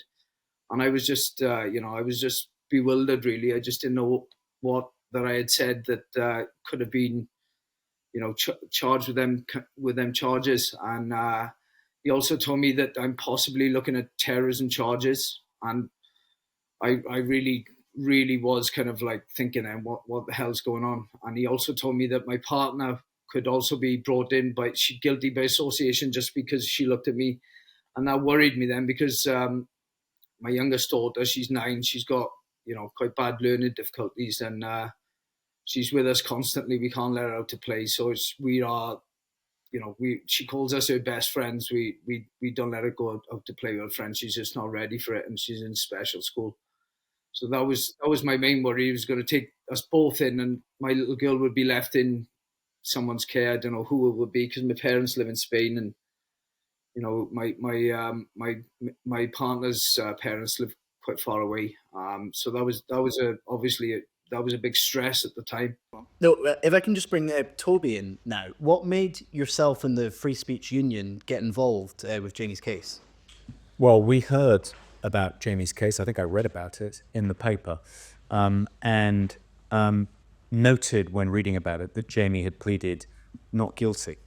And we had been wanting to help people arrested last August, not for participating in any of the social disorder, but merely for commenting on the murders in Southport and the subsequent unrest. And we knew that quite a few people were being hauled in, arrested, and charged with various offences just for saying things on social media. And unfortunately, most of the people who found themselves in that situation pleaded guilty. I think they were poorly advised by duty solicitors. They may have felt under pressure. They may have thought that that would be a way of getting a reduced sentence, and that if it went to trial, they'd likely be found guilty and get a longer sentence. Who knows? But it was very disappointing to us as a free speech advocacy group that so many of the people being arrested for hurty words, essentially, were pleading guilty. So it was great to find someone who had the courage to plead not guilty. And so we reached out to Jamie, managed to get in touch with him, and said, would you like us to arrange for a solicitor and a barrister? Will pick up the fees. We want to defend you. We don't think you should be going to prison for the video you've posted on Facebook. We watched it, obviously, and we thought, this isn't even coming close to stirring up racial hatred. Like Jamie, we were bewildered that the Crown Prosecution Service were proceeding with this case. And at one stage, Luke, the solicitor we found to look after Jamie, petitioned the CPS to drop the case, and they refused. We were really delighted to be in a position to help Jamie after everything Jamie's done for our country. It was an absolute pleasure to do what we could to help him, particularly as he says that the maximum sentence for the crime he was charged with is 7 years. 7 years for posting a video on Facebook, which, in our view, didn't come close to saying anything remotely inflammatory or racist. Well, I'll let Jamie tell you, or Luke tell you about what actually happened when it came to trial. Yeah, well, on that, if we could bring Luke in, Jamie was acquitted in, I think it was 17 minutes. Were you surprised at how quickly the jury came to that decision? I was surprised it was so quick. I think I'd spent a lot of time with Jamie over the last few weeks, talking him through what he meant by that video, what he meant by very specific terms within that video. And by the day of trial, I was quietly confident that the jury would see through the prosecution case and that we would be acquitted. I didn't think it would be quite so quick. We got a sense, I think, towards the end of the trial that the jury were with us. I think we also got a sense through the trial that the judge was with us. Although the judge did allow the case to go to the jury, we applied at what's called half-time. So at the close of the prosecution case, we applied yet again for the judge to take the case away from the jury's considerations and to quash the indictment, meaning the case would effectively be over without the jury having to consider a verdict. The judge didn't allow that application, but let the case go to a jury. And when a case goes to the jury, you never quite know, because jurors have to be quite stony-faced throughout the case. They have to not give much away about what they're thinking. And so it can be extremely hard to read.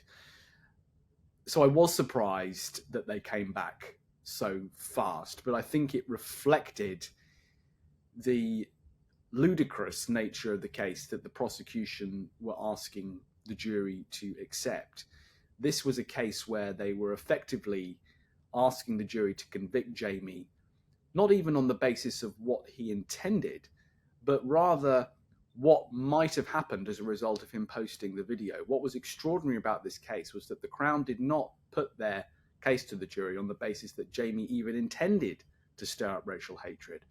Instead, what they said was that by posting the video when he did, by putting the video on Facebook in the aftermath of Southport and in the course of social unrest, that somehow that automatically made it likely to stir up racial hatred, that the mere act of commenting at that moment was enough to convict him. And I think the jury saw through that, saw that this would set an extremely dangerous precedent if they were even to consider a guilty verdict. And I prepared Jamie to be sat there for at least a day or so, until the next day. But I think the jury sent a message with the speed of this verdict, because they sent a message saying, we're not standing for this. We're not standing for people like Jamie being prosecuted for their political opinions. And that's where juries really come into their own, because they're a fantastic medium for the community to express their point of view. And they can do that not only through their verdict, but also with the speed with which they return their verdict. And it would have been very easy for the jury to allow their considerations to go over to the next day, but they didn't. They came back into the room almost straight away and took Jamie out of the situation he was in quickly. And I think that reflected their distaste for the prosecution and, their wish to send a clear message that this prosecution was not acceptable. And Jamie, to go back to the video itself, obviously, you were vindicated and it's been decided in a court of law that what you said was perfectly lawful. Do you accept that maybe certainly in the way that you expressed yourself, that your video could be at least seen as offensive? Only to the people who I were talking about, which are the radical Islamists and, radical, illegal migrants that could be possibly coming over that are unchecked. And that was my whole point of the video. I clearly stated at the start that I was talking about radical idiots. And when in court, they were saying that I said they and them. But when I was referring to they and them, I was referring to the radical idiots that I said at the start, because, without a doubt, I think that we are getting a small percentage of these radicalized people coming into the country, and they do pose a massive danger to our children. That's my fears. That I never intended any offense to all migrants. I have migrant friends, myself. I have mixed race friends myself. So I think I'm quite careful not to offend you know, immigrants in general. I was talking about my fears of the unchecked people coming into these countries that have been radicalized through war, or who are, you know, radical Islamists who are wishing to do us and our children harm. And Toby, one of the sort of stranger things about this case is that Jamie was reported to the police by a politician. Does that particularly concern you? It does, yes. Yeah, he was, as I understand it, Luke will correct me if I'm wrong, the police were alerted to this video and urged to investigate Jamie by a Labour councillor who worked in the office of a Labour member of the Welsh Parliament. And, you know, on the face of it, it feels like two politicians who are members of the ruling party are using their clout to urge the police to investigate someone for expressing an opinion that they politically disagree with.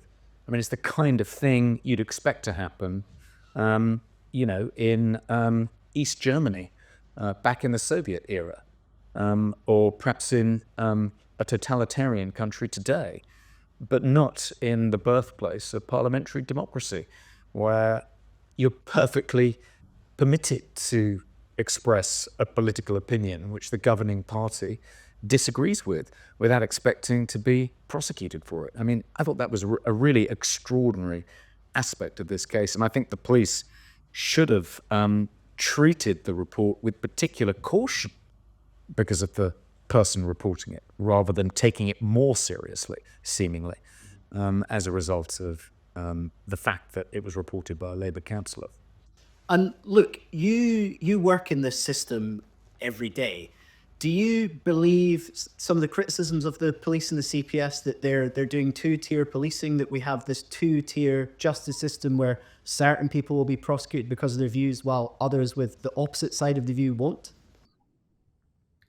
I think two-tier policing is a broad term, but it has a very clear and real dimension to it that we see a lot in the justice system. And I think Jamie's example is a good one. There are certain cases that are selected for prosecution more readily than other kinds of cases. By way of example, look at the policing around the Palestinian demonstrations, where we've seen week after week of racially insensitive, often frequently inciting language used on those demonstrations. And the police and CPS have turned a blind eye. Yet when it came to Southport and these demonstrations, the police were very keen to arrest and the CPS were very keen to prosecute. I think we have to remember that the police and the Crown Prosecution Service are staffed by human beings who are very influenced by the guidance, the commentary, the comments made by senior members of staff within their organisations. All of this plays into the environment in which they make their decisions. And when that environment is more conducive to prosecuting some people than others, what else do you call it other than two-tier policing? I think that there are some that would say it's a inaccurate state of affairs, but it does capture something about how these decisions are being taken. And I actually think it's quite a good way to describe it. I think what we saw in Jamie's case is the most ungenerous interpretation of the law possible in order to bring him to court. We made the point in our legal submissions to the CPS that in order to convict Jamie, the jury would have to interpret every word he used in the most maximally prosecutorially minded way possible. In other words, they would have to side with the prosecution on absolutely every possible interpretation and take a maximally negative view of every single word that Jamie said. And people can see this. They can go and see the video. They can go and see the transcript. I think it's been heavily reported. If it's not still available online, you can make your mind up for yourself. But what the prosecution did in this case is take a maximally dim view of Jamie's words in circumstances where people get away with far more serious racial speech on the streets of London every week. What else do you call that other than two-tier policing? And Toby, if we can just ask you a final question.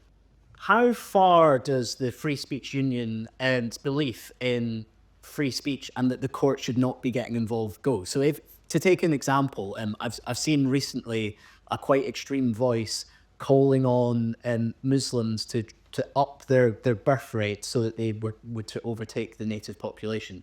Loads of people would find that antagonistic, deeply offensive. But would you say that that kind of comment should also be left alone by the justice system? Well, the position the Free Speech Union takes is that we will defend people who get into trouble for exercising their lawful right to free speech. And sometimes they are prosecuted and charged with a criminal offence after they've said something provocative or controversial. And if we think they've obviously crossed the line and there's no hope that they won't be found guilty, then we won't try and defend them in that particular case, but we will try and campaign more widely to get the law changed so they can speak more freely. Almost all the laws that people are routinely prosecuted under for speech crimes in Britain, whether it's Section 127 of the Communications Act, the Malicious Communications Act, the Section 5 of the Public Order Act, and so forth, stirring up hatred, as Jamie was prosecuted for. All of these laws would, I think, fall if challenged under the First Amendment in the United States. I wouldn't defend speech that is clearly going to stir up violence, that's going to lead to a serious breach of the peace. But that's a very high standard. The Supreme Court articulated that as you should be permitted to say anything within obvious limits, no libel, no betrayal of state secrets, no child pornography, but within those very clear limits that everyone understands. If it's not going to lead to what the Supreme Court described as imminent lawless action, which is really just American for breach of the peace, then it should be permitted. And I think that should be the standard in this country, and that should be what we're campaigning for. I think even though it was shocking that, an ex-serviceman who has risked his life to defend our country should have been put through this at the behest of two Labour politicians, even though that's depressing and tells us, I think, just what a parlous state free speech is in our country. The fact that he was acquitted after just 17 minutes shows that there are still rights that we enjoy as citizens in this country. Jamie's right in this case was a right to a trial by his peers, which dates back to 1215. It's Clause 39 of the Magna Carta. He was able to exercise that right by pleading not guilty.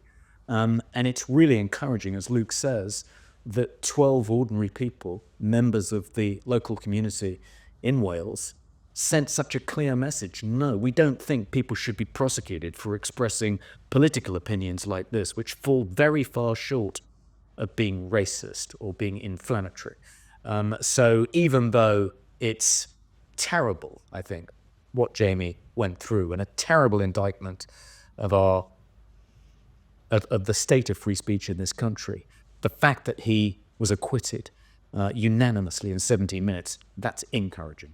That's all for this week. We hope you enjoyed it. And as some of you may know, this is our new show. So we would love to hear from all of you, whether good or bad.